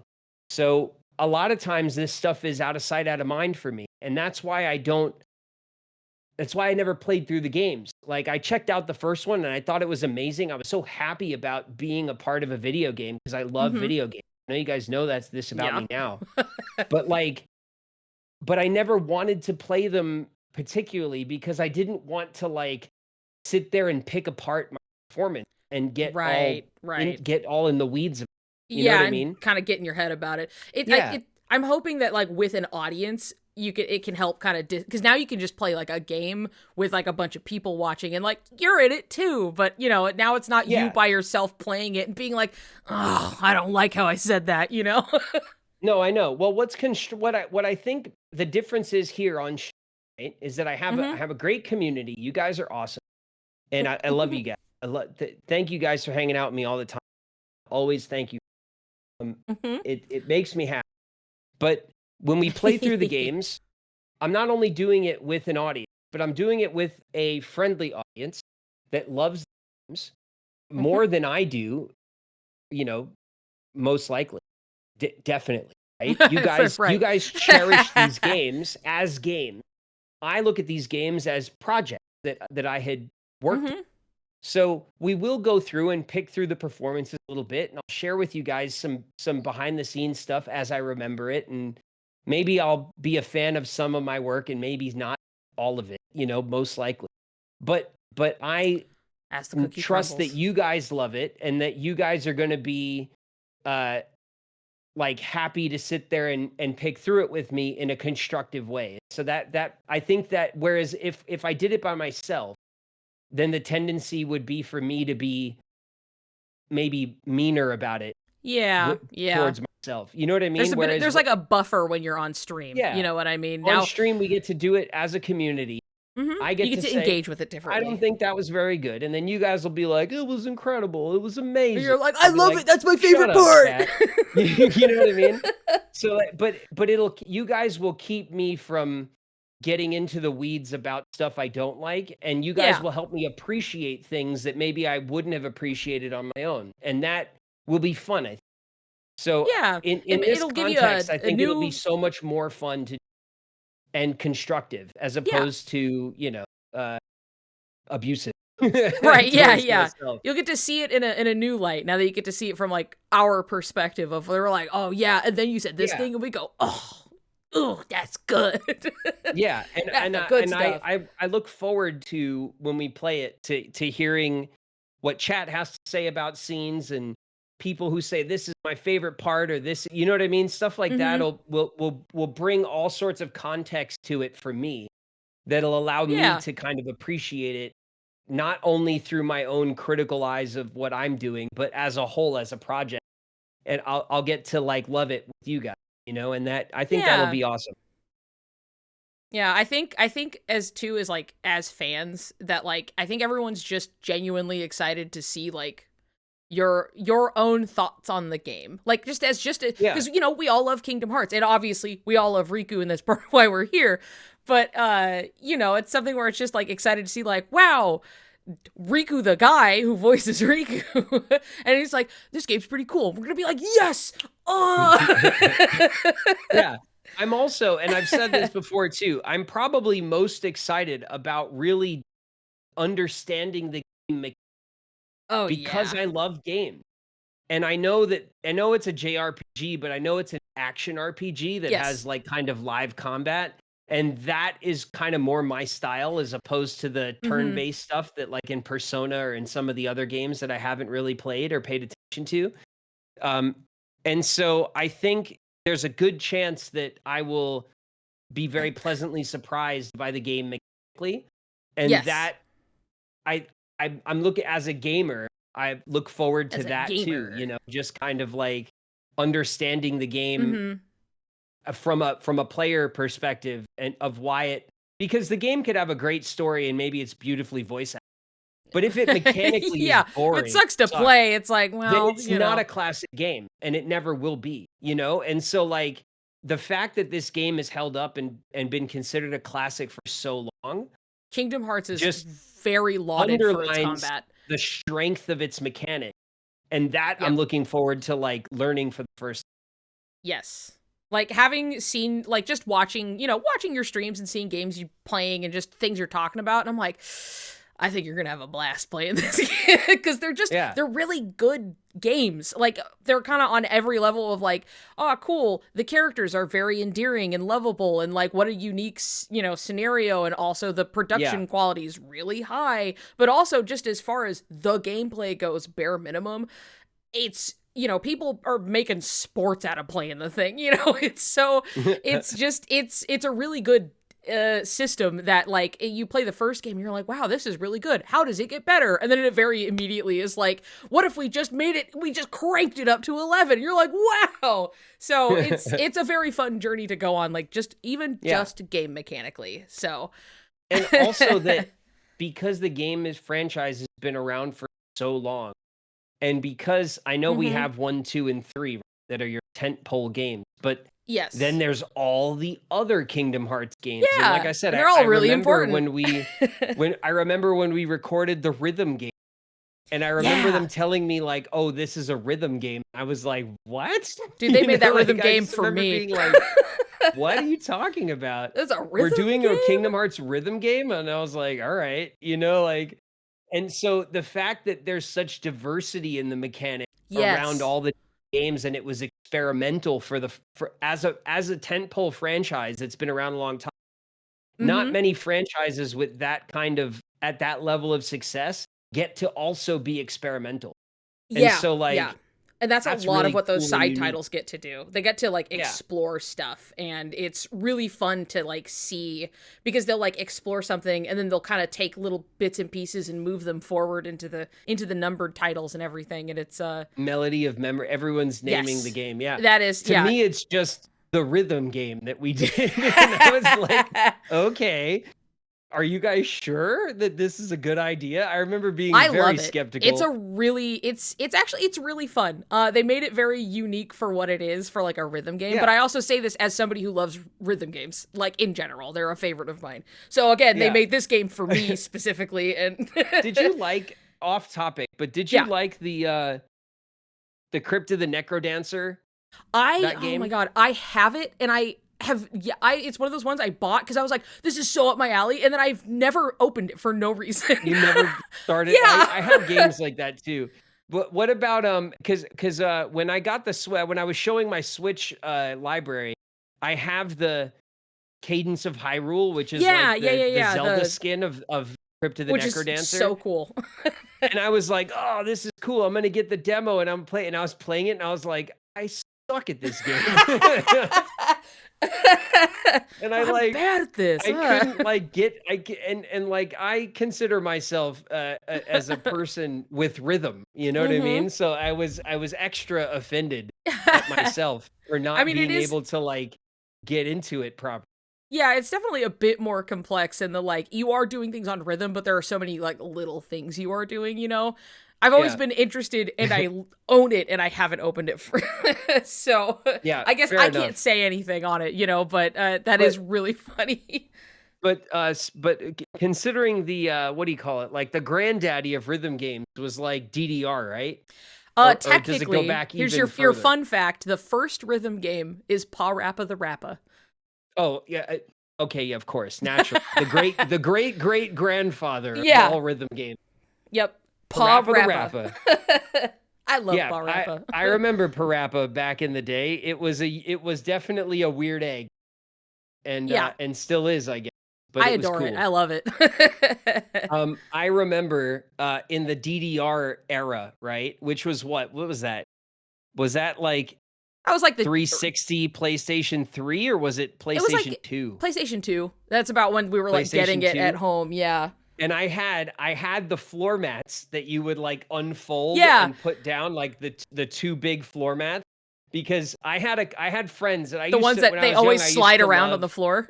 Yeah. Yeah. But I used to love to like go out, so Mhm. that those games were like with my friends from when I was young, that like we would go out to like clubs.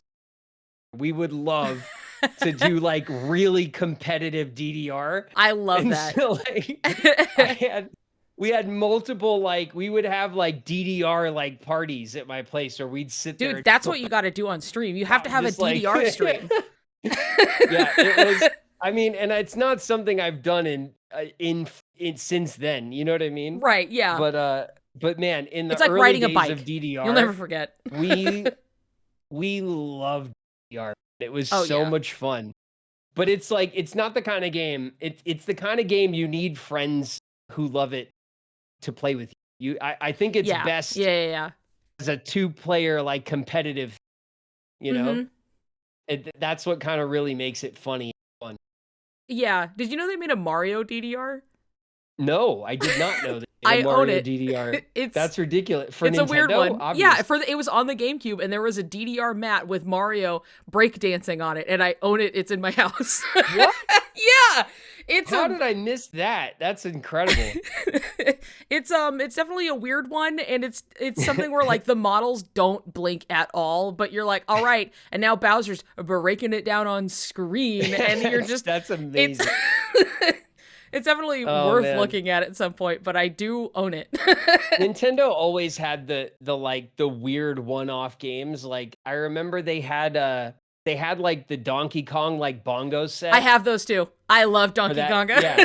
Yeah, there was that Donkey Kong like drumming bongo Yep. game, and Yep. they had like Nintendo always did shit like that. And Yeah. again, I adore it. I love Nintendo's. They'll make like, anything a controller. I just they'll turn anything into a controller. I love their propensity for like Innovation. experimentation. You know what I mean? Yeah. It's not even innovation necessarily, because sometimes it doesn't go anywhere. That's true. But it's just they just go, why not? Hey, look what we can make. Let's turn this into a game. Why right? not? And they Yeah. just like I love that about Nintendo. It feels whimsical and fun, and Yeah. like, it has that kind of, it has the right energy, you know? And Mhm. I just hope that Nintendo moving forward into the modern era never loses that, because when Nintendo loses that, then I feel like that's the soul, you know what I mean, of Right. the company. Yeah. I hope they hold on to that. Yeah, I am glad that the Switch 2 is very much like, well, we found what worked really well, the Switch. We're going to do this, but like bigger and Yeah, better. So so- it's like we still got Joy-Cons. We still have the fun. We can even do more with them now. You know, But it's like here's I the like thing, right? what it lets you do. Yeah. Which was such a good idea that it forced them to not do anything else. Because, and here's what I mean by that. Uh-huh. Because the Switch Nintendo became the console that you could take with you. Yes. The home So not only portable is it a console. home console that plays on the TV and has acceptable like home television graphics, but then I can pick it up, throw it without unplugging anything. I can pick it up, throw it in the bag, and go. And I get Yeah. hours of gameplay in the car, on a plane, wherever I'm at. Mhm. And that idea was so powerful. And also only Nintendo could do it, because imagine trying to design a PS5 that you could throw in your bag. Right. It just can't, you can't. It's the consoles that push to the latest and greatest hardware, and they're always fighting to be the top graphical whatever, that competition, that automatically disqualifies you from any sort of mobility. They're kind of locked in, But because Nintendo never played that game, they had this unique opportunity to combine. Nintendo also had the only handheld market left. Yes, all it's the other true. handhelds died. Yep. Except Nintendo. And Nintendo brilliantly combined their handheld market with their console market and gave 2 in 1, everyone baby. one thing. Yep. Once you do that, I don't know how you go out, you turn around and stop doing that, because it now kind of defines Nintendo. And so, like, I understand the need to go to a Switch 2. Yeah. I'm one of those people that, like, I was desperately hoping that they would call it the Super Nintendo Switch. Right. I just remember think you saying on stream was before. it's just such a no-brainer, brilliant name for the follow-up system to a successful Switch. Yeah. And I was just like, and I was like, just don't do Apple, don't do 2, please. Don't do Pro, don't do it. just do Nintendo Super. And I was like, yeah. And they didn't, and I get why they didn't, but I really wish. I know. They could have just been like, it's the Super Nintendo Switch, the Switch 2. You know, they could have just been the like, Super Nintendo Switch was just it's just so good. It's right there. I And know. like, I understand. and so much of their audience too, because Nintendo has obviously the young. It skews young, but these days. It But really it's been around for doesn't, so long.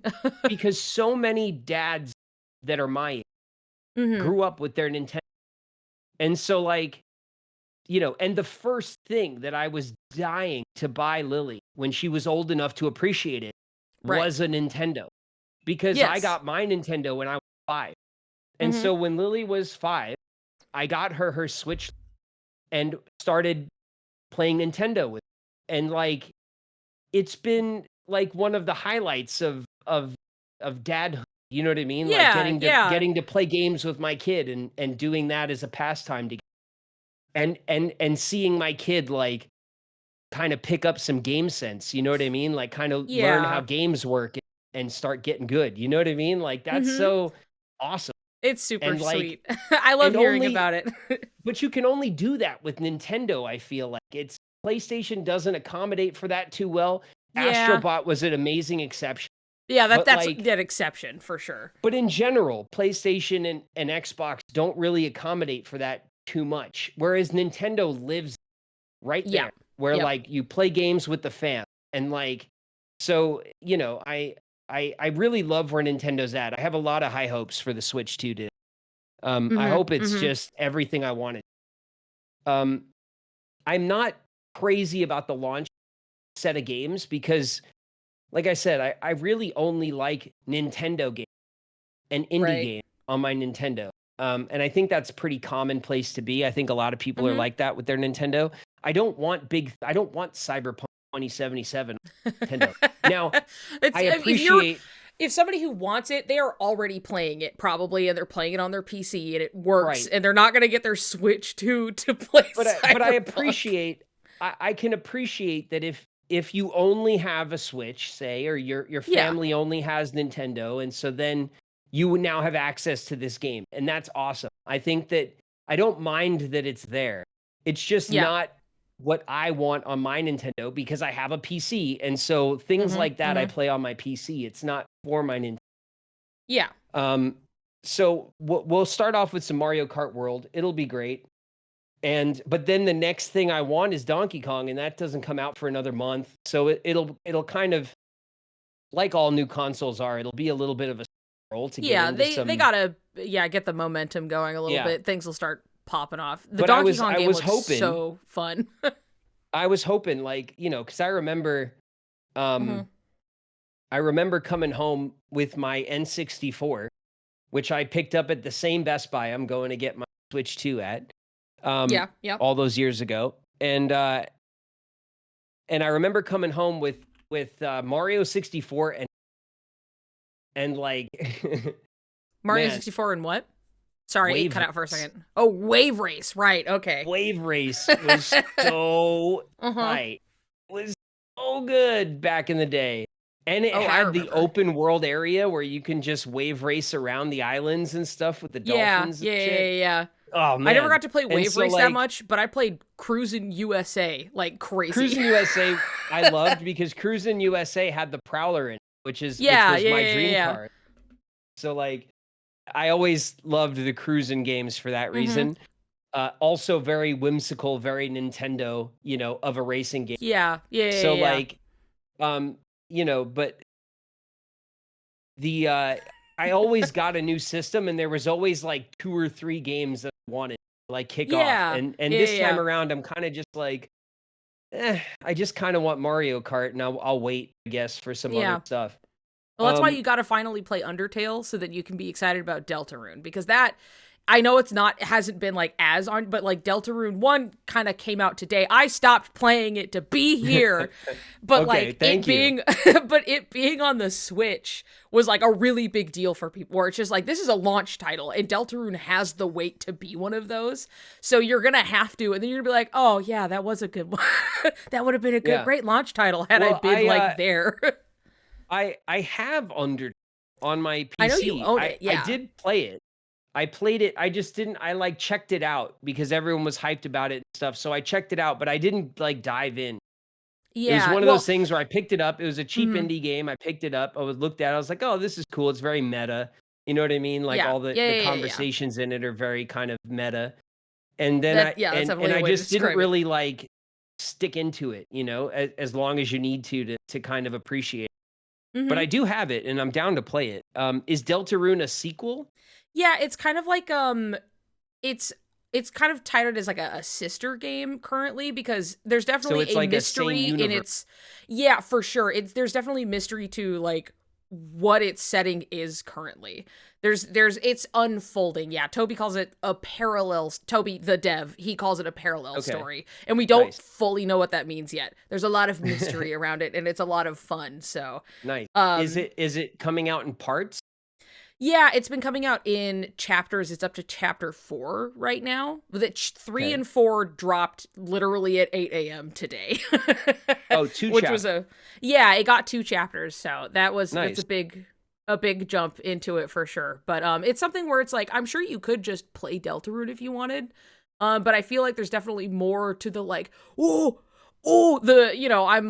pogging at whatever's happening on screen because you've at least played Undertale. But it's not you necessarily need to, but Undertale's not very long. So if you ever make a stream out of it, it would be least like... You want to play games like that in the proper order. It's more fun. To kind of to get in on the jokes and, the inside baseball, Yeah, for sure.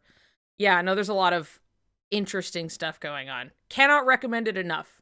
I'm gonna it's gonna be me. I'm gonna walk over there and I'm gonna force you to play Undertale on stream for me and probably other people, but mostly me.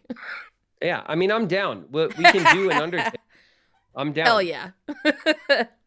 I know. I hear you guys. Okay, I see you guys in the sub club. I hear you guys on stream. I know you what hear you me guys right want now me to play, talking into your ears. I can hear you right now. Yeah. But also, I have been aware for some time that you guys want me to play Undertale. No, yeah. I know. Yeah. I'm not ignoring Did you get you it? guys. Did you hear? Have you gotten the message? Yeah, I'm not ignoring you guys. We just have like 8 or 9 games open right now, so I'm trying to like finish the things that we're currently playing before we start piling on. And Kingdom Hearts is on the horizon. Shoof. That's right. Yeah. So the plan for that will be summer, and what that means to me is after the 4th of July, Shauna's birthday is on the, and then that following week, that a week or 2 after the 4th holiday, we'll kick up Kingdom Hearts. That'll be the plan. And it'll give me some time, maybe starting at the end of this month, to start promoting it. Okay. Yeah. And of course, you guys can all feel free to help me with that and build it up if you guys would like. But that's the plan as of right now. Will be after the 4th of July, when we're in summer proper. we'll play through Kingdom Hearts 1 like through July, August. And I'm not sure if maybe in the beginning we'll just play it like maybe a few days in a row. I don't know how short Kingdom Hearts 1 is. I know it's probably the shortest. But it's approachable, but you know, I guess you'll just have to feel it out for yourself with like your own momentum. You know what I mean? But then I guess maybe we'll dedicate a day, maybe 2 days a week to it, just depending on how, you know, how it goes. I don't know if I just want to stick in and play only that. It's fine. I don't to know. have breaks. I have to kind of learn. It's not going to kill anything if you take a little break. Yeah, my approach to this has been like, you know, to try to mix it up, like to play different kinds of games through the week, so that because everyone has different game tastes, and my audience, I'm assuming is, you know, obviously Kingdom Hearts is kind of the core of it, but there are other members of my audience here that have other tastes in different games, and everyone's got, you know, so I want to try to like mix it up and play different kind of things. Also show you guys the games that I love, you know? But once we get into Kingdom Hearts, we will definitely lock in and you know, give it the time it deserves. Oh yeah, baby. And it's gonna be good. It's gonna be hype. But also, frankly, I think you'll just find yourself having fun, and you're gonna be like, I could play some more Kingdom Hearts. I could play a little more. Yeah, I don't know, you know. I look forward to it. I look forward to the hype. It'll be fun. Not to set your expectations too high or anything, but you know, I feel like I'm a pretty big fan. Even if we didn't grow by one person, the amount of hype in the audience that we have already will be enormous. So, you know, either way, I think the hype is unavoidable. It'll be fun.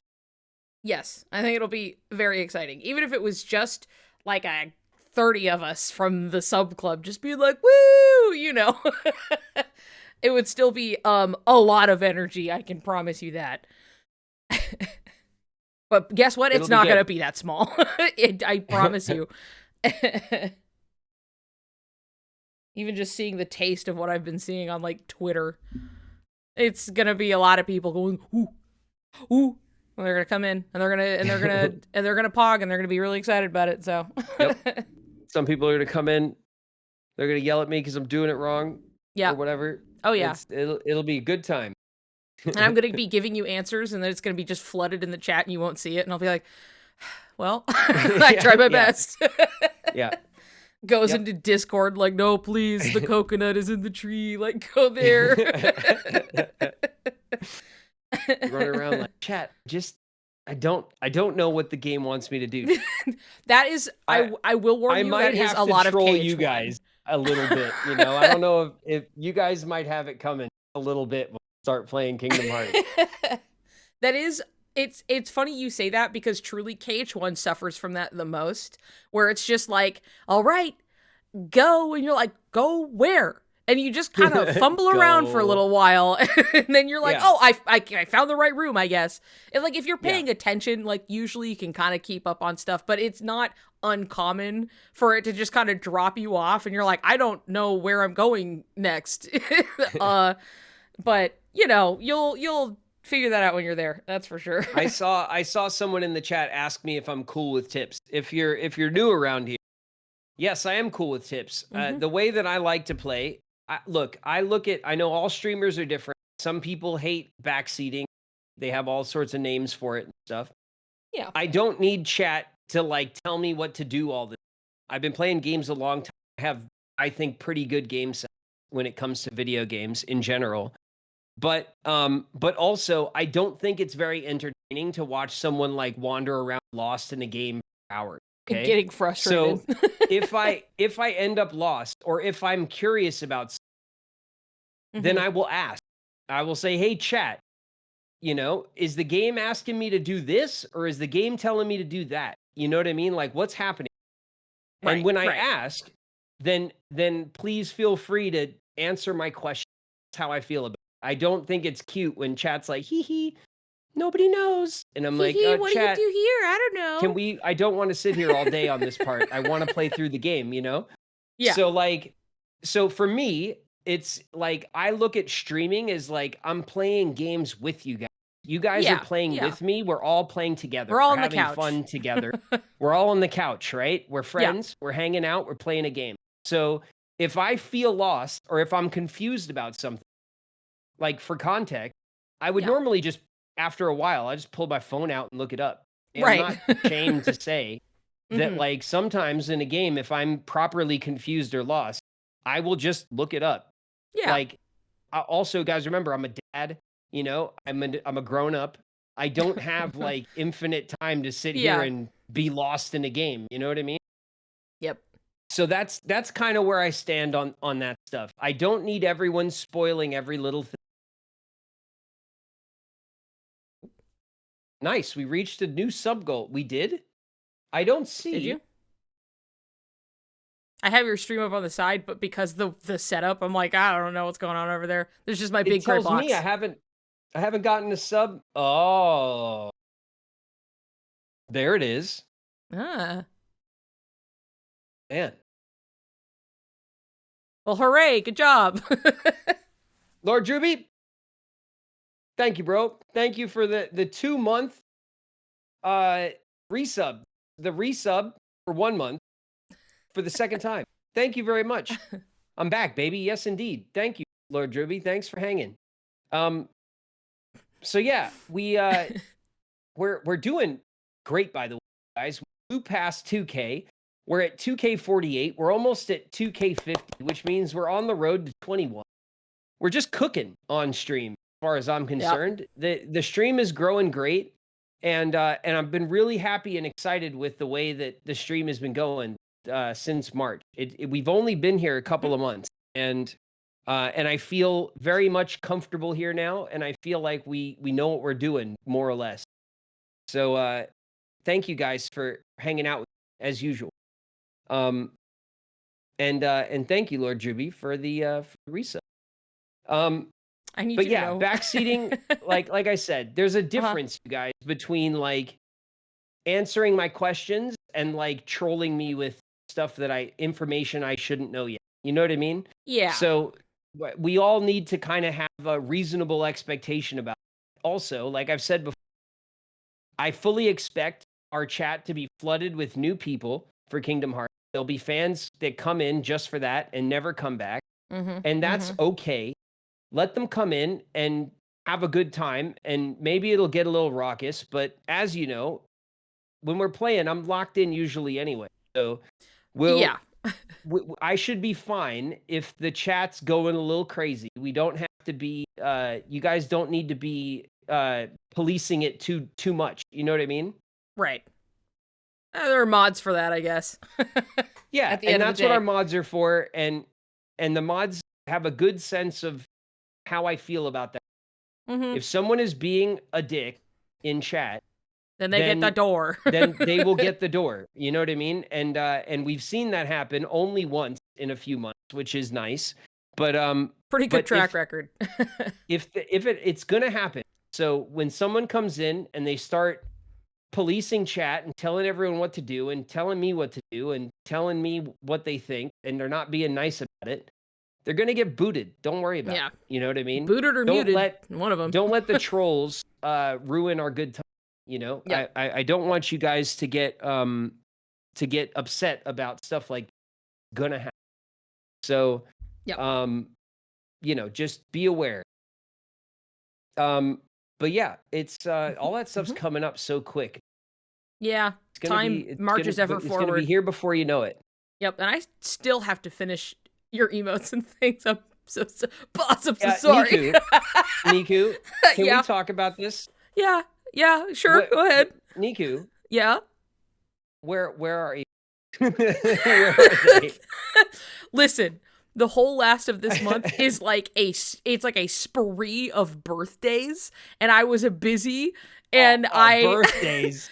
There are like 3 or 4 birthdays in a row for everyone's birthday present. Yeah. What about us, Niku?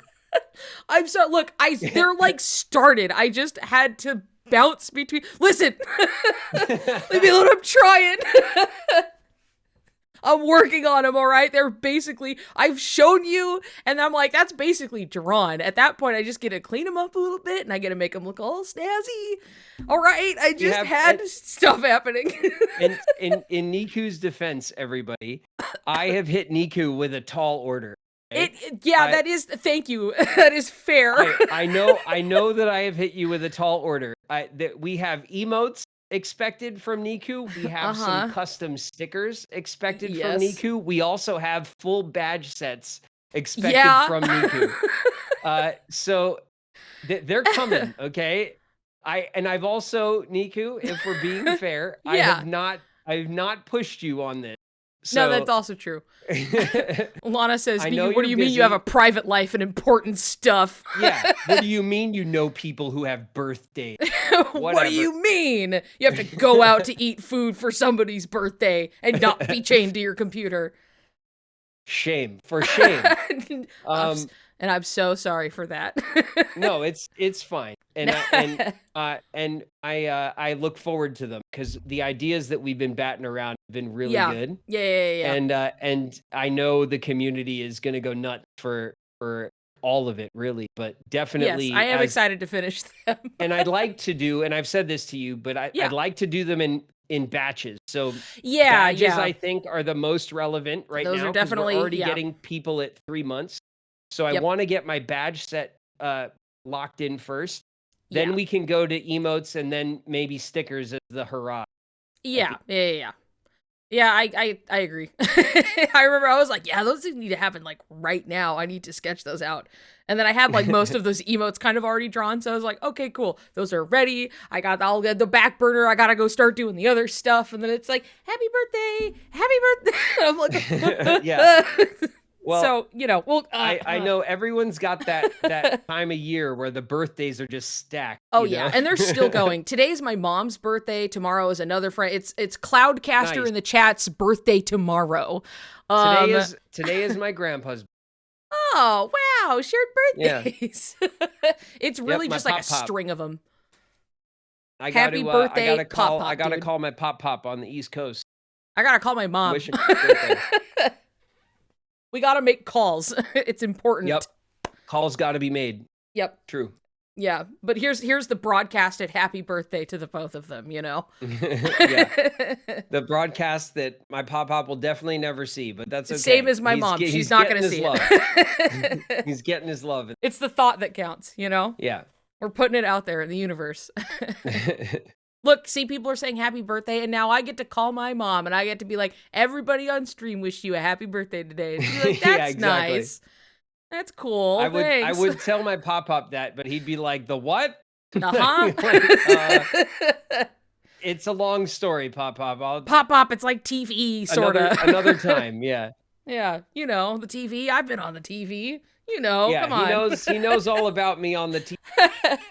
But this is like a whole nother thing. Yeah. A whole different universe on the computer. I remember explaining it to my dad as like, it's kind of like a radio show, but they can see me.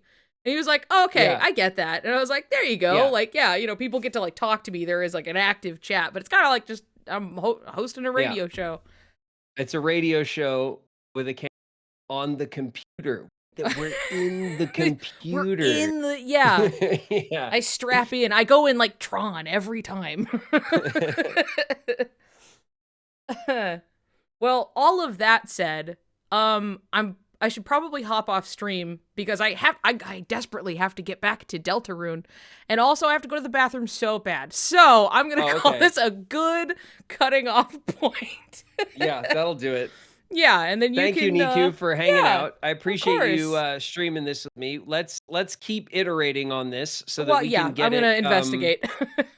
Investigate. Maybe a different browser. I use the Brave browser. I don't know if that is interesting to you or not. It's similar to Opera from what I understand. Oh, okay, It's not Firefox. Right. Yeah. Or like Safari or the or usual like suspects. Yeah. Yeah. I might look into it. But sometimes it's, like all browsers, they have their quirks. Weird quirks, yeah. Yeah, for sure. But yeah. Thank you, Niku, for hanging out and co-streaming. Yeah, we'll catch you, soon enough. We'll do Soon enough. do a Friday stream for Summer Game Fest. Yeah.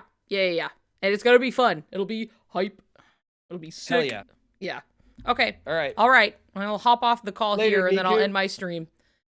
It was fun. Talk to you later. Bye-bye. Later. All right, everybody. I gotta pee so bad. All right. It was fun. I'll see you later, okay?